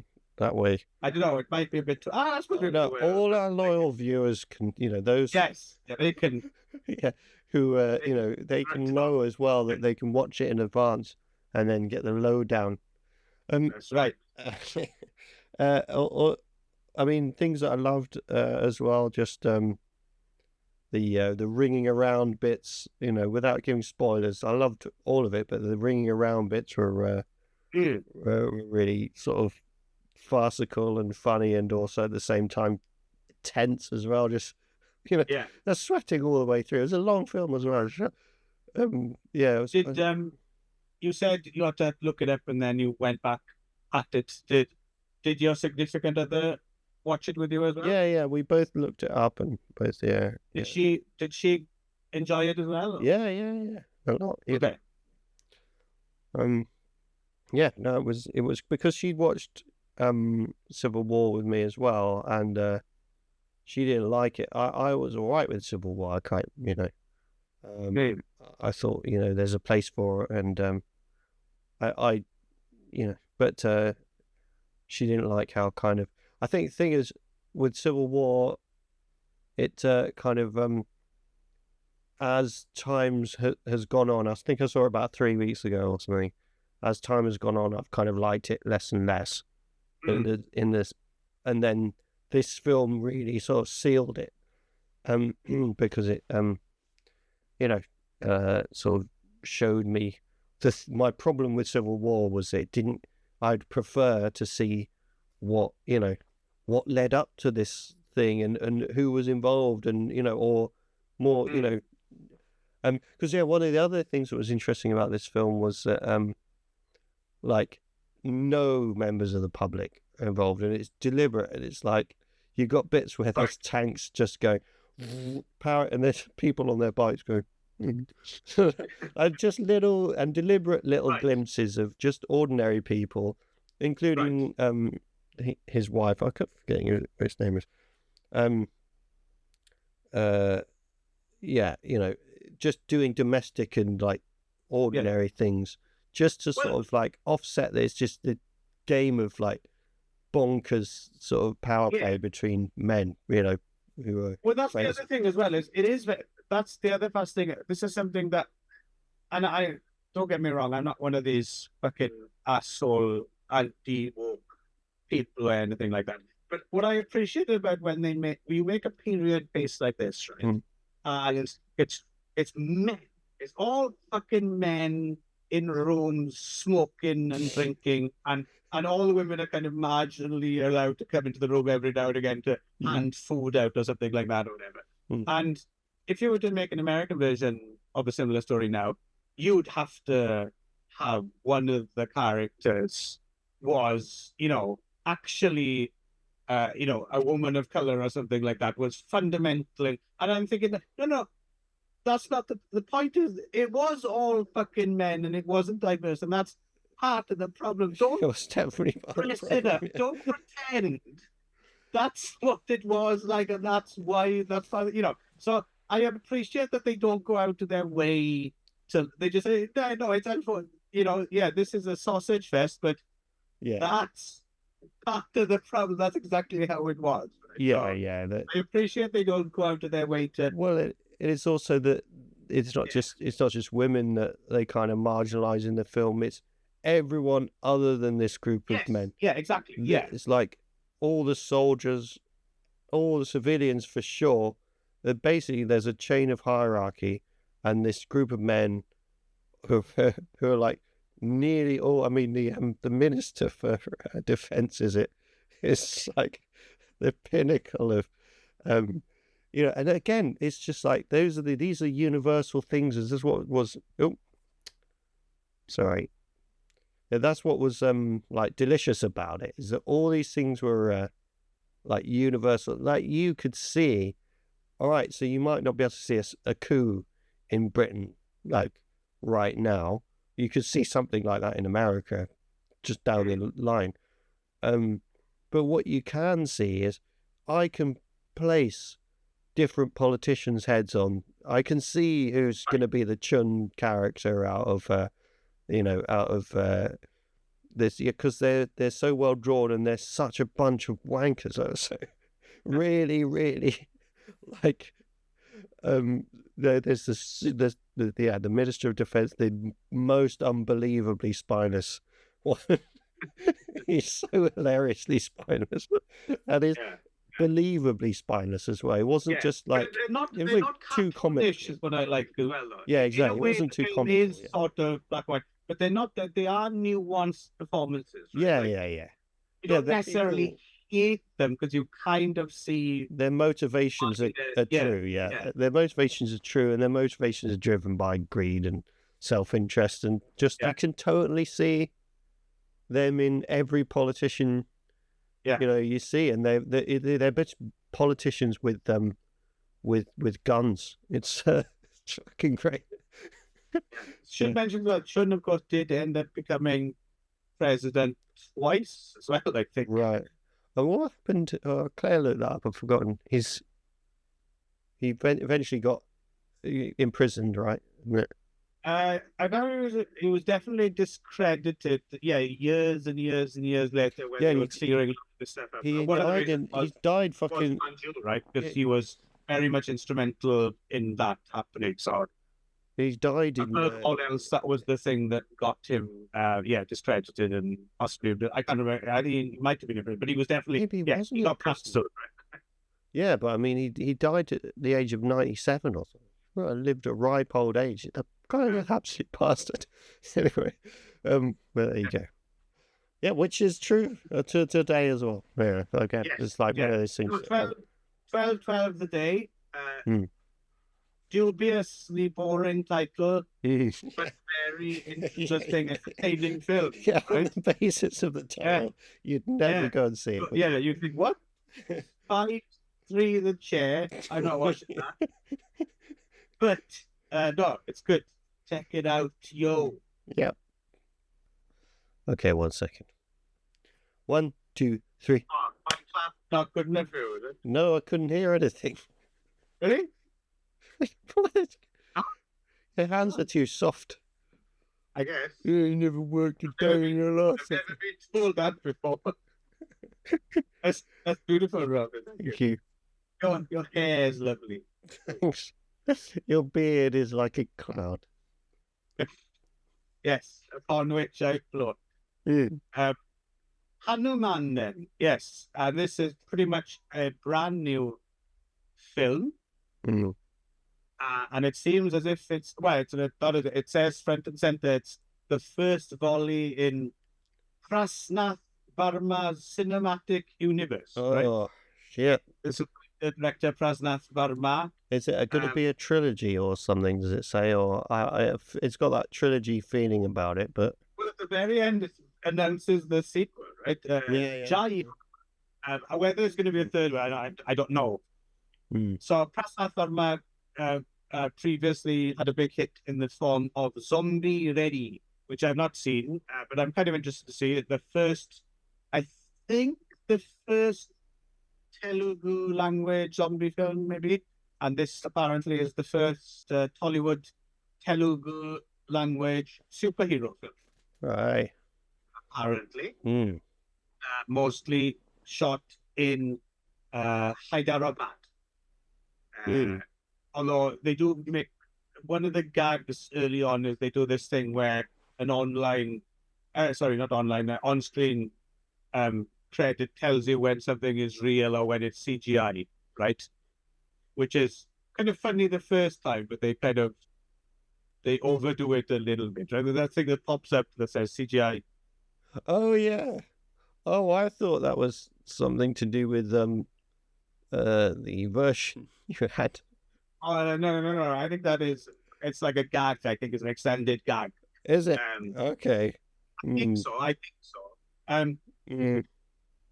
So this is so of course it's long because it's Indian, so 157 minutes. Although having said that, I suppose all those Marvel superhero films are about this length as well now. I think it's on Yeah. Are they like 2.5 hours or something? Like, yeah, I guess they can be. Yeah, I haven't watched one in a while. Yeah. Yes. So this isn't. I mean, it's an odd one. So it starts off, and I thought it was going to be a straight up parody of those films. Like it seemed. Yeah, Marvel and the DC stuff. Yeah. It starts. Because it goes dark quite quick. It goes dark, and then it does. So there's like a setup where our main character, this Michael, who turns out actually to be the villain, when he's grown up, played by Vinay Rai, right? But when he's younger, he's a little kid. He's obsessed with superheroes. He wants to become a superhero. First read Spider-Man, tries to get a spider, and eventually, yeah.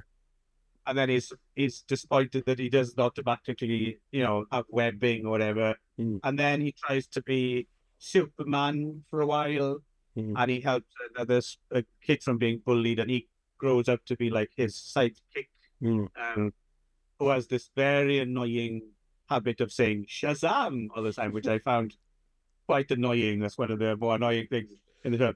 But then it gets quite funny. Choose your battles, Clive. I thought it was quite funny so it's okay, yeah, we're light parody stuff. And then all of a sudden he comes to the realization, he's like, Batman and all these other characters were orphans. So then he burns down his whole house with his parents in. And I thought, oh, okay, that's quite I didn't expect it to go dark so quickly. That's quite funny. Yeah. And then there's this whole street fight scene where he's very much like Batman, like a bodysuit, and he's beating at people. It's violent, and you realize he's actually a total psychopath, right? And I thought that was how the rest of the film was going to go. I thought it was going to be a parody, but taking the line that the superhero is kind of basically a borderline sociopath. Well, right? yeah, but I didn't know why it would be called Hanuman at that point. That was the only thing. I thought he was going to evolve into Hanuman or something. I don't know. Well, that's so. Then you get, and again, this is the good stuff of the film. I think, like again, I'm with it. I'm enjoying this thus far, and then we get into this quite well done kind of semi-animated, limited animation kind of. It's like the backstory, right, and about Hanuman, the monkey god, and the whole story about him waking up one morning and thinking the sun is a piece of fruit and swallowing it, and then it goes. And it's quite a good little cliff notes. Like if you don't have no idea who Hanuman or any of these gods are, or whatever, it doesn't lay it all out for you. As I've discovered recently, trying to study a little bit of Indian and Pakistani history and India's early civilization and stuff. There's a whole fucking load of it to get through, and we faced that a little bit when we did that film whose title we can't pronounce. Ponniyin Sylvan. Yeah. Wow, this is a lot of history I've never heard of, and a lot of characters, But it gives you just enough so you know what's going on. You get the basic idea, and it turns out that there's Hanuman's blood fell into the ocean a long time ago, and it created like this blood gem in an oyster that will give people powers. And then so the character Michael, the superhero turned villain, Vinay Rai, wants it. But cut to then we go to Anjandani, right? We're the rural Anjandani, and there's a small village, and we meet our kind of hero, Teja Satya. Hero, and he's like, he's a similar sort of wants to be the good guy of the village. But he's a petty thief. Yeah, he's a bit of an anti-hero as well. He's not squeaky clean, and he's got his own funny sidekick character with bad taste. And also the other main character is Amrita Iyer, plays like this local girl who's gone away and become a doctor, and she's come back, and he's very much in love with this beautiful woman, but she ignores him at first, blah blah blah blah, and all of that. And then he eventually he ends up getting the power of Hanuman, and Vinay Rai finds out about this, so turns up in Ananjani under the guise of like wanting to build hospitals or something, or be like a really nice, cool, entrepreneur. Tech bro who wants to, make the world a better space by sending cars into space or something.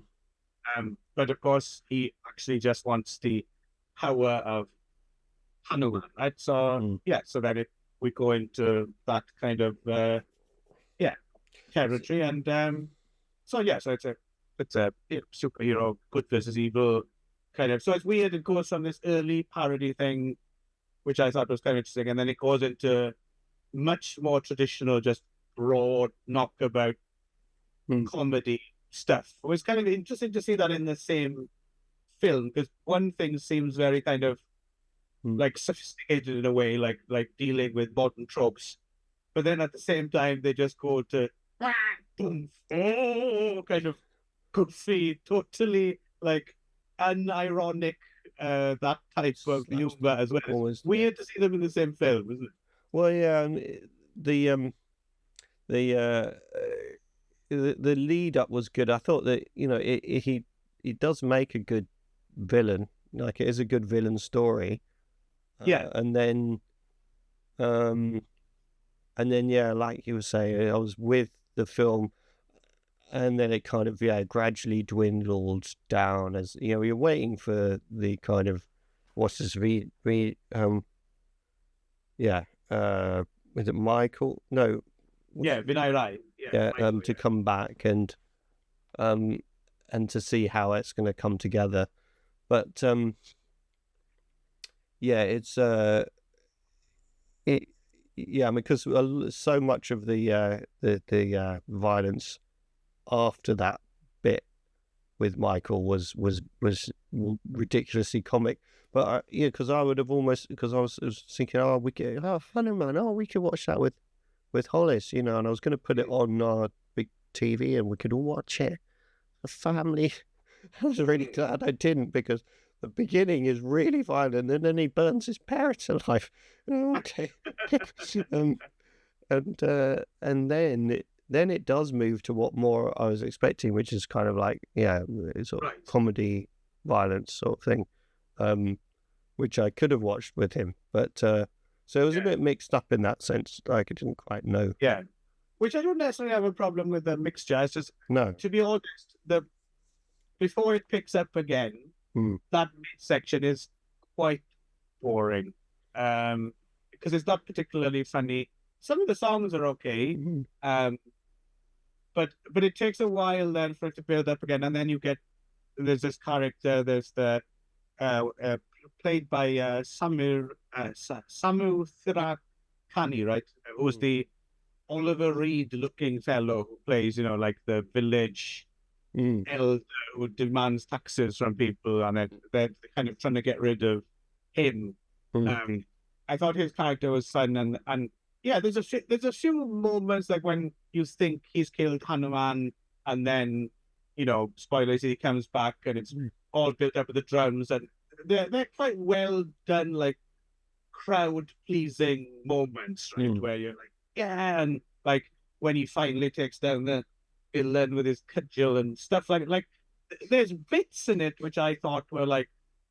So we talked about this a little bit when we talked about like for example, is something that's really interesting in a lot of Indian cinema now, which I think some people don't really get, like those huge, ridiculous action set pieces with lots of CGI and stuff. And I think a lot of people kind of ironically watching this stuff or whatever, like, they don't understand. I don't think they fully understand that local audiences are totally aware of how ridiculous and over the top these scenes are. Right?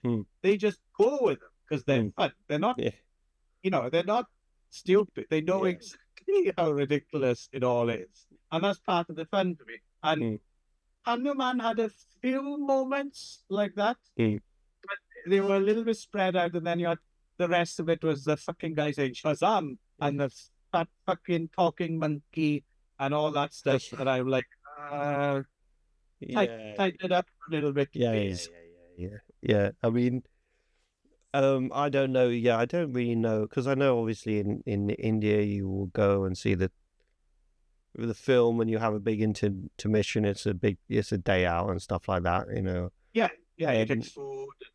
Yeah, so it is different, and there's a requirement for it to hit a certain length of time. Yes, yeah, exactly. Yeah. So it's kind of like padding with that monkey and but there's good padding and bad padding. Right? Yeah. This was I think RRR really kind of had that down with most of it, but Claire showed it to one of our RRR to one of our colleagues. We'd both been raving about it, and he was like, "Well, what was that? That was the worst thing I've ever." Oh, really? But for some people, if you show them a film, it has to be an intellectual, like a serious, independent film or something, that's got a kind of auteur film. He was shocked that this sort of a literary person that's the said this fun film with it. It was like, oh, it's disgusting. It was fun. We were talking about this a little bit when we were talking about Teachers Lounge, right? The kind of the weird kind of middle class fascism, right? And it's true. It's like, it's that thing where something in a foreign language automatically means it has to be worthy, and they get weight behind it. Yeah, they make fucking audience pleasing cinema all around the world. Right? Just everywhere, and you can enjoy them. It's okay. Anyway, for whatever reason, he hated RRR. But that was a bit shock to me, because I thought, surely the entertainment value of RRR would overtake it. But yeah, then. But why did you choose this anyway? I don't know. It's just a new film that popped up, and I thought, that looks kind of interesting. And we and I know you also developed a taste recently. You're interested in films out of India, especially kind of big blockbuster films out of India. So yeah. Why not give it a go? Because you never know until you. It's it's intimidating. I mean, I have to admit, still, I've been trying, I've been chipping away, but fuck, there's so much Indian cinema, whether it's Hollywood, whatever. There's so much of it, and they keep coming out with these big new films, Yeah. and I really have to keep up with it. I find it all, even if it's not always great, it's slightly more refreshing than the Hollywood take on stuff, just because they do embrace the it can be ridiculous and they're kind of over the top, and I like that. Yeah, I do. I like the imagination part of it. I worry that. I mean, if you look at Netflix, there's a whole sort of Indian section that's sort of like, and I have no idea whether any of those are any good. Well, that's what I mean. So they could be really bad. I feel like they're going to be, loads of them are going to be really boring romances and stuff like that. And yeah, there's a. I think you said the word intimidated. Like, I don't, because they are so long. You don't want to be kind of like giving the benefit of the doubt for sort of 2.5, 3 hours of a really boring romance or something that's going to kind of. I stay away from the romance. I try. Well, I don't know. You never know as well. I mean, yeah, this is true. Yeah, and usually there's something in there for me anyway, but it depends. Yeah, with this film, yeah, I'd say I can't even remember, because I think I watched this before watching 12 the Day and Exhuma, which I watched after Hanuman. Oh, okay. So those two films kind of overtook, and because they were interesting, and this one, so I can't actually remember whether I mean, I enjoyed parts of it, like you said, but I don't think I was enthralled, really. No, I wasn't enormously invested either. Having said that, the one thing I did forget was at the very, very end of the film, and they have the setup for Jadi Hanuman in theaters 2025. I did actually think, I'm going to watch that. I am up for the sequel. I will give the sequel. All right, well, then I will in that case. But I thought, is the sequel just going to be... The problem with the sequel is it going to be full CGI, because it's got Hanuman, the monkey god, and the coach. Hanuman seems to have come out, because so the way it's set up is that there's going to be a huge, what do they call it? The Great War of Dharma, right? With all these demons come out. So it's going to be bigger...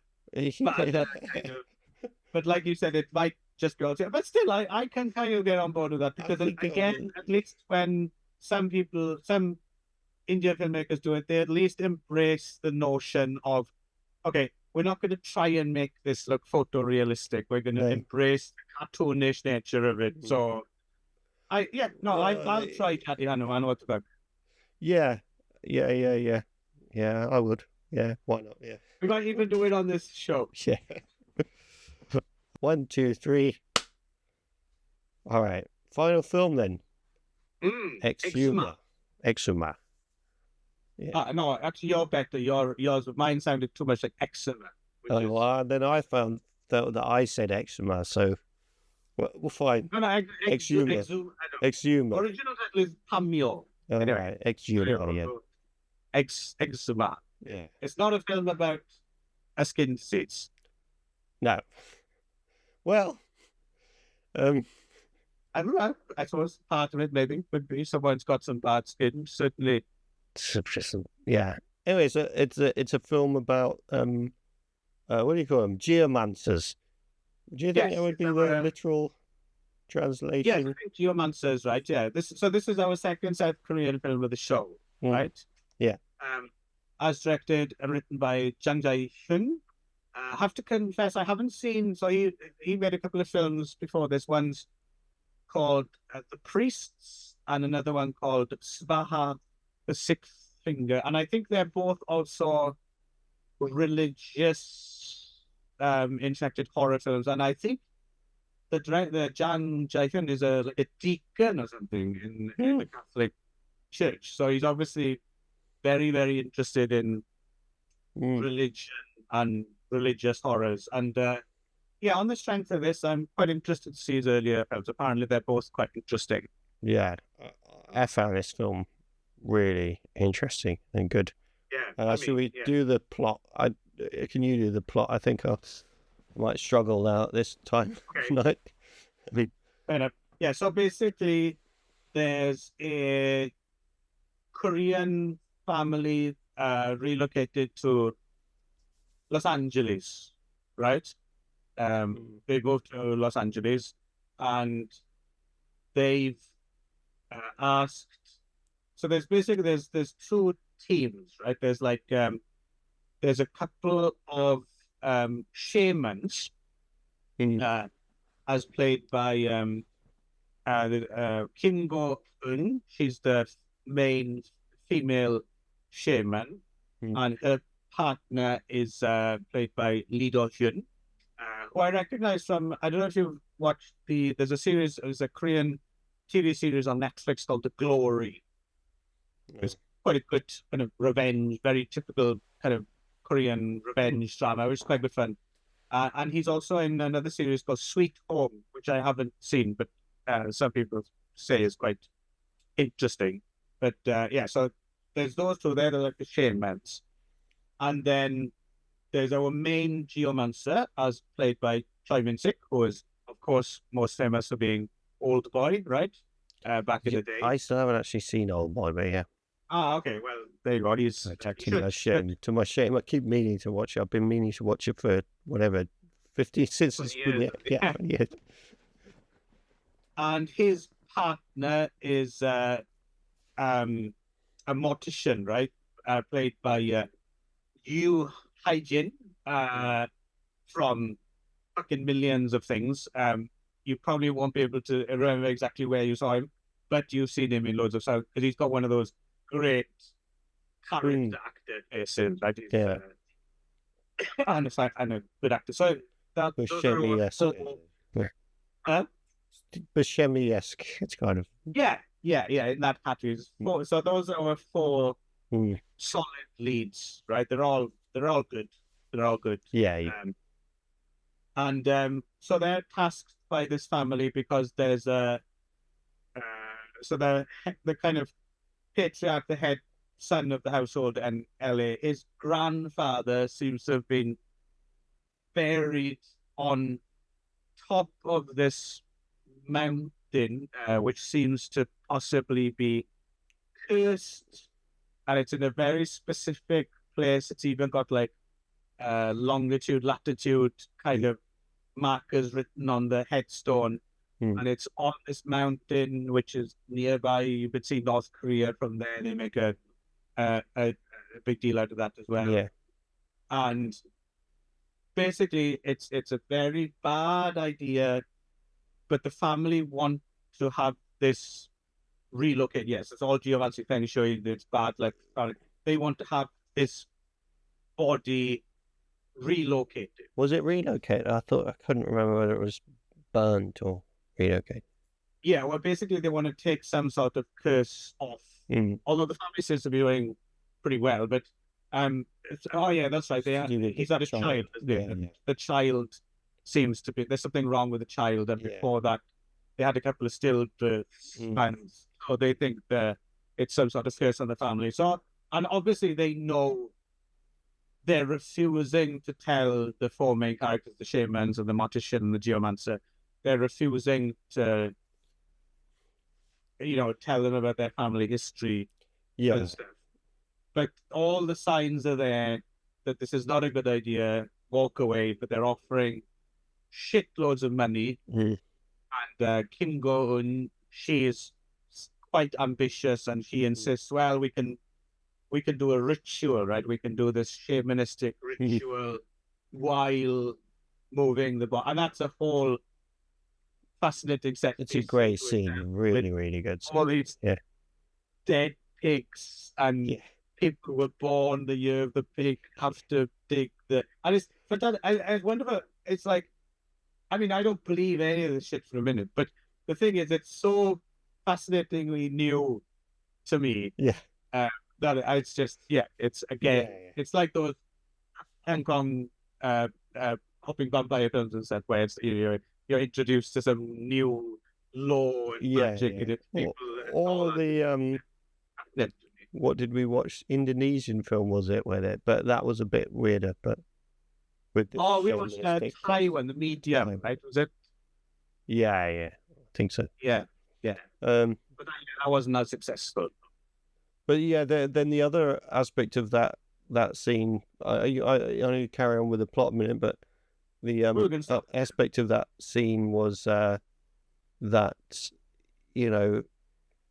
somehow the focus kept shifting. Actually, all the way through the film, the focus keeps shifting from sort of like ritualistic practices that sort of draw you in to then pushing you out somehow, making it just they shift the focus somehow to make it, you look at someone else and and then it goes from looking like realistic, or magical, goes from looking magical to looking real again. And like now it's just a woman going, yeah, and whacking and cutting up a pig, and it somehow goes, it flips in and out really, like, I don't know if it's deliberate, but it just really, it felt deliberate, and the whole way through it feels like that, where it's actually deliberately shifting the focus to make it sometimes look magical and then just draw you back out and look silly and like, out, like you're coming out of your trip or something. You're like, oh. That's a good part. I think what they've done is they've kind of walked the line a little bit, in so much as, because they do that, it's almost like addressing, like, you don't believe in this, but it doesn't matter whether you believe in it or not. Yeah. It's the fact that the characters believe in it. Yeah, but that's the thing. The characters as well, all like most of the way through until towards the end, you're not entirely sure whether they're grifters or not. This is true. So you don't know whether they believe it or not, or whether they're just putting on a show. And so there's that. It's really like constantly does that. I love that. That was like something I don't think I'd. Well, I mean, I probably have seen that, but it's done well. Done well. I don't think I've seen it done that well, before. Yeah. Again, similarly, this is the thing about what I like about Korean cinema, how I don't know why other places can't get their shit together to do it, but similar to 12 a Day in a way, is what I appreciate about is the fact that there is this stuff in there if you care to look for it. But at the end of the day, it's about doing a good propulsive thriller. Yeah. Above all else. So it doesn't get in the way of the other stuff. It's all well mounted. All the leads are good. It all looks great and all that, and then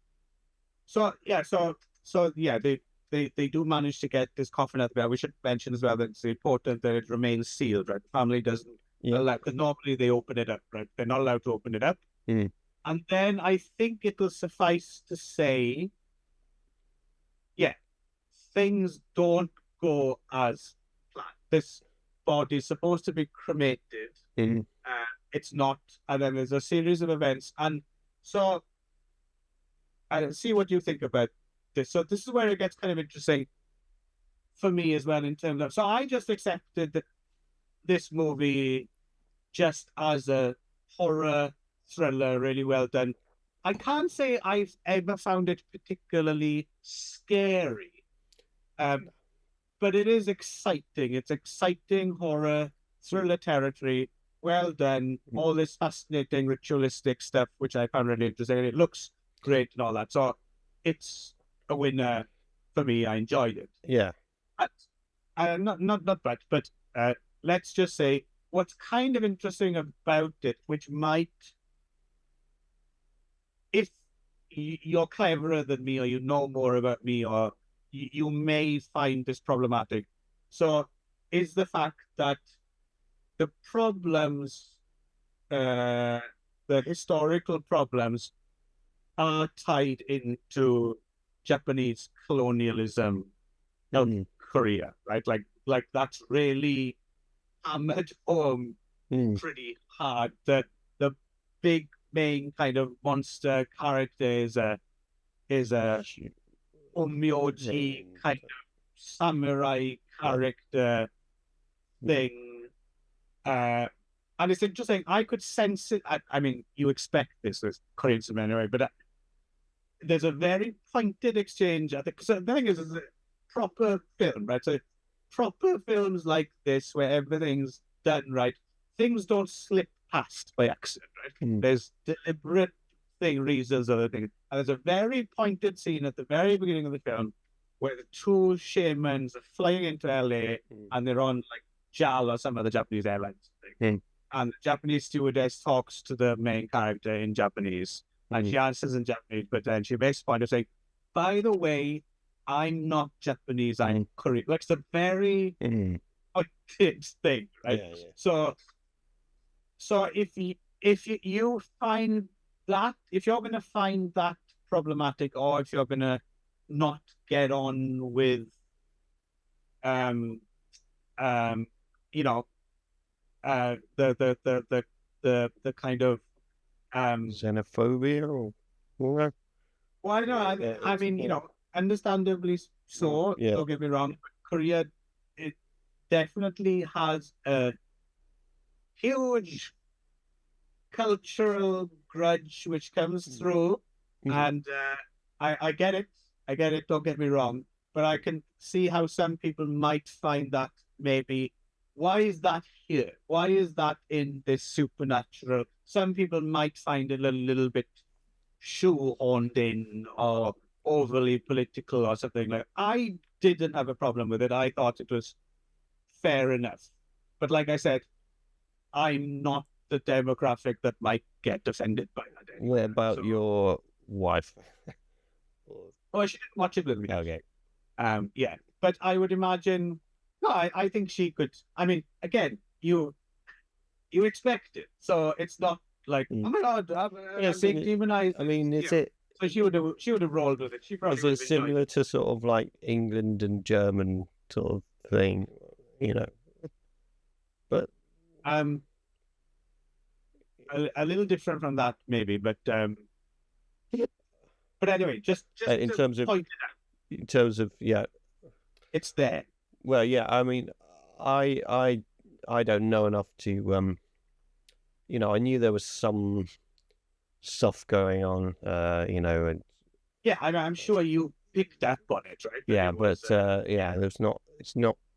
But I didn't, you know, I didn't know whether there was some sort of, yeah, because the whole plot. Again, I don't want to give away the end either. So. I don't know what to say, but the end parts where it's sort of tying certain things together, I didn't know whether I was missing a whole cultural history or whatever that would have placed things, like you were saying with the spoons and things like that. Yeah.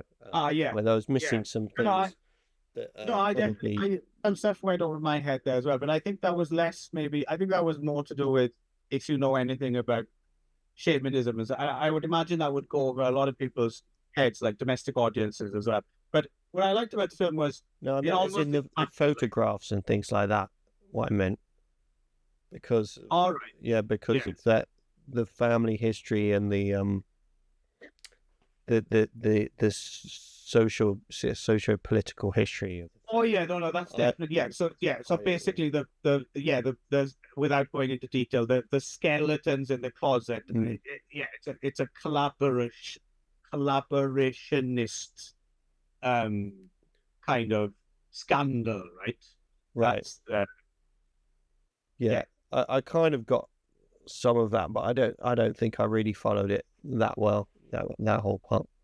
Yeah, there's a lot of stuff. I mentioned earlier that film, The President's Last Ban, about the assassination of Park, right? And I remember an interesting thing about that film, for instance. There's scenes in that film which are kind of a little bit... First time I saw it many, many years ago when the film was new, and I bewildered because I didn't know any of this stuff. There's like a scene where Park and some of his cronies would get together to eat and drink or whatever. And they suddenly start speaking Japanese to each other as opposed to Korean. But this was like a signal to the audience that these are these are collaborators. These are the traitors, right? These are people are more Japanese than they are Korean or something like that. So yeah, there's a whole lot of steps like that pops up in Korean. So yeah, that made flavor. But I think this film works anyway. Right? Yeah, it works. I can pick up on it a little bit. It's just it's not clear. It's not sort of like right.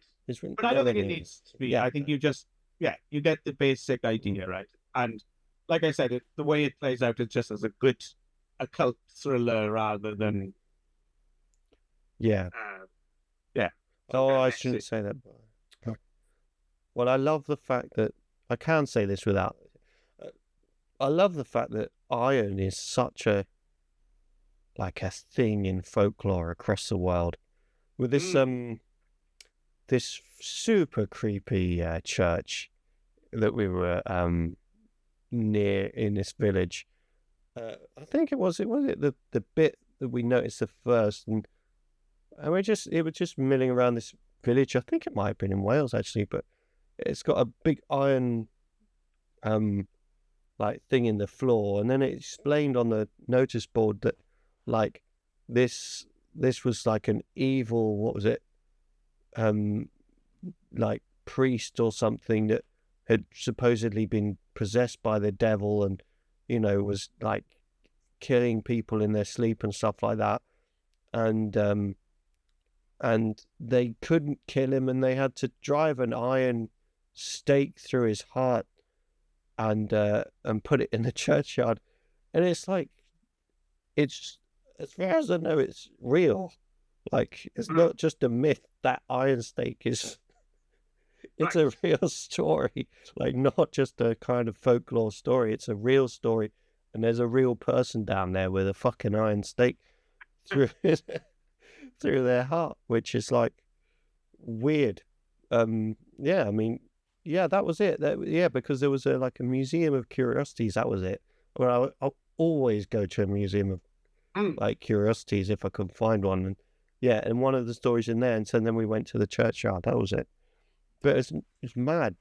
I'm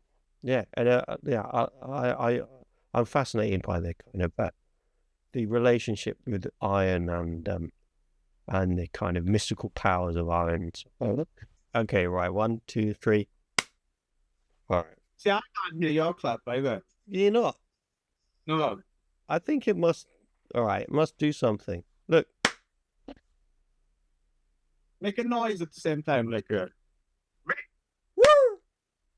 There we go. Oh, you do that. But it's fun. So, I would definitely like to, and like I said, even though the film works without it, I would like to watch this film again and then maybe have a chance to chase down all the stuff that I don't quite understand and look at it. So it might be a good kind of starting point to find out about all sorts of interesting kind of things that aren't true, but enough people believed it was true. And like you said, that I understand the iron thing as well, because it's kind of it's kind of like that meeting point. It's when science was still alchemy, So it's like you can't disregard it in the same way as you can't disregard old religions, because religions and science and learning were all tied in together, and they've only since become kind of separated, right? But also worth mentioning as well that it's good. Again, what I like about Korean cinema is that every now and again you think they've forgotten, but no, they will just put in one deeply hilarious bit that there's always just there's a great. I really got it. I mean, it's I really got a big laugh out of the bit where they're stopped at the roadblock and they have all those things written on their faces. The look on the policeman's face or whatever. That was good. That was a genuine, just a good, funny. I'm trying to remember anyway. I can't remember them, but there was a few bits that that made me laugh out loud. Yeah. Yeah. And Yul Hyjin as well, he gets a great, there's a bit, this is not a spoiler because it's the very, very end after the kind of, but there's like there's a character recovering in hospital, and they're like eating, and the guy wakes up and he's, just joking around, but he's like, what are you doing eating in here? This is not a restaurant or something. And Yul Hyjin, with that face of his as well, it just looks like he says something along the lines that, you think I'm hungry? I'm not hungry. I'm forcing myself to eat this because it's delicious. That was quite funny. Yeah, that was a good one. So no, again, it's a good. I think in some ways for the film fan, Korea is a bit of an envy of the world at the moment, right? Just because it does have this state subsidized film industry, so everything has great production values, looks good, it's got the talent, and unlike Japan, they don't shoehorn pop idols and things into their films because they're crap actors. No, they have the K-pop idols and they have the actors and they have prop actors and they're separate. And then even though it's state subsidized, as far as I can tell, it doesn't. I mean, there's plenty of Korean films coming out which, speak truth to power, and they're not afraid to look at their own. I mean, 12 the day and all that. So I know it's a bit of an envy of the world at the moment. Koreans are. They get to make all this original content, which is interesting, good, and they get handsomely paid to do it. And one wonders how long it'll last.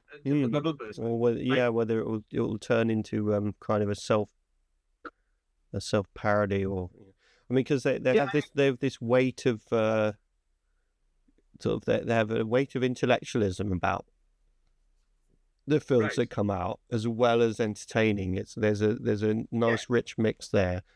But do you know if there's a sort of like because I'm thinking of sort of the Poland and how Poland definitely used to have that, does still kind of have that reputation of having weighty films, humorous films, and sort of entertaining at the same time. And they obviously had the Polish film school. I wonder if there's a equivalent in Korea, like a Korean film school. Or... Yeah, well, I think that comes out from a slightly different, an Eastern European model as well, though, isn't it? Because even a lot of those countries, like Czechoslovakia, places like that, even when they were under some sort of totalitarian kind of regime or something, they always seemed to be inbred in the culture and enough of a respect for arts and tradition, right, that they could still make the deeply kind of weird and offbeat movies that were just politically under the radar, that didn't overtly say anything, and they could get away with, So I think that's a slightly different. But yeah, it always comes to an end, unfortunately. Like, so now we look back on different types of films, but from the golden age of like Hong Kong films, for example, where they were just making batshit crazy films like all the time, and they were just and now that's a finite period of time. You can go back and you can watch the film, but they're not doing that anymore. And then Japan was cool for a while. Japan was making a lot of weird, edgy kind of cinema, but with decent budgets and talent, and then they kind of stopped for whatever reason, and then started squandering.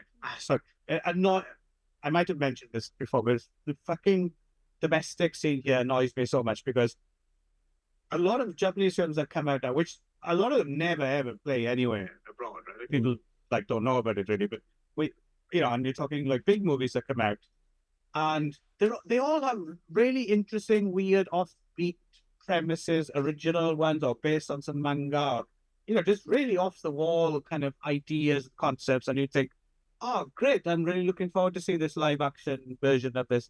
And then they go and fucking cast it, for the money, because the talent agencies are such a stranglehold. They go and cast some fucking idol, be it male or female, in the, there's like supposed to be a disgruntled detective in his 50s or something. You're like fucking 12 years old, man. What the fuck? They constantly, there's plenty of innovation and talent and interesting ideas here, but they constantly keep crippling themselves with these terrible casting decisions. And I really wish we could get over to what Korea's doing. Right? Yeah. Because they're kind of doing it right. And it's very frustrating. Yeah, especially if there are good. I mean, I wondered whether, whether Japan would be suffering from anime and how much that's taken off that it would overtake other forms of cinema.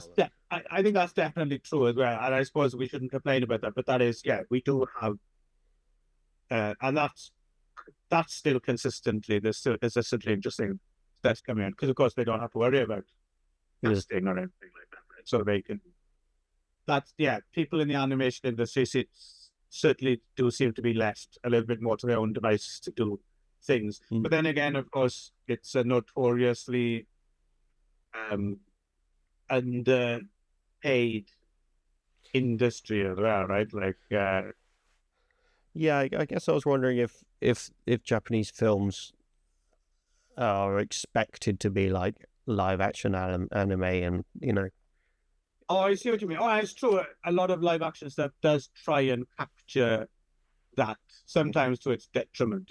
No, you're quite right. It is definitely an overriding influence, right? Which is, I don't understand why it need be, because you already have the manga and the anime, right? Yeah, it's just money, isn't it? Yeah, no, it's true. A lot of the big franchise films in recent years have been these, you've had the manga, then you have the anime, then you have the live action version, yeah. Well. But anyway, Exhuma, it's, I think it gets our approval, does it not? 100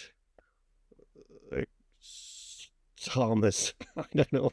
I'm too tired. And also, those aren't good things. Never mind. It was really good.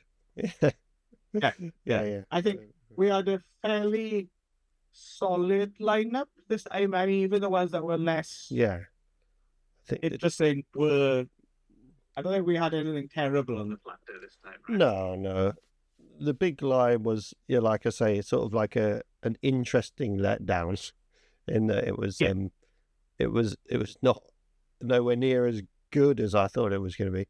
The only thing I thought about the big lie would be that, it's almost like the campaign against anti-Semitism actually want people to see this kind of not very well made film, but I don't think that's the case. But yeah, it's kind of just some deep conspiracy shit there. Yeah, but it's just like, because it's so sort of bad in many ways, like badly made. Well, I think it's just it's a little bit undernourished.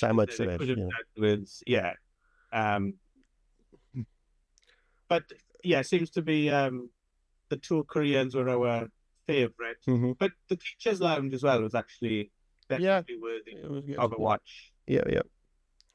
Hanuman, maybe wait until Jadi Hanuman. Jadi Hanuman looks like the kind of film you could probably watch without having watched this first one, right? Possibly, yeah. I don't know, just for the sake of it. Watch some. Yes, all right, done. All right. This was Day Release. Yeah, thank you very much for being here. Yeah. And everyone else. Yeah. Bye. See you.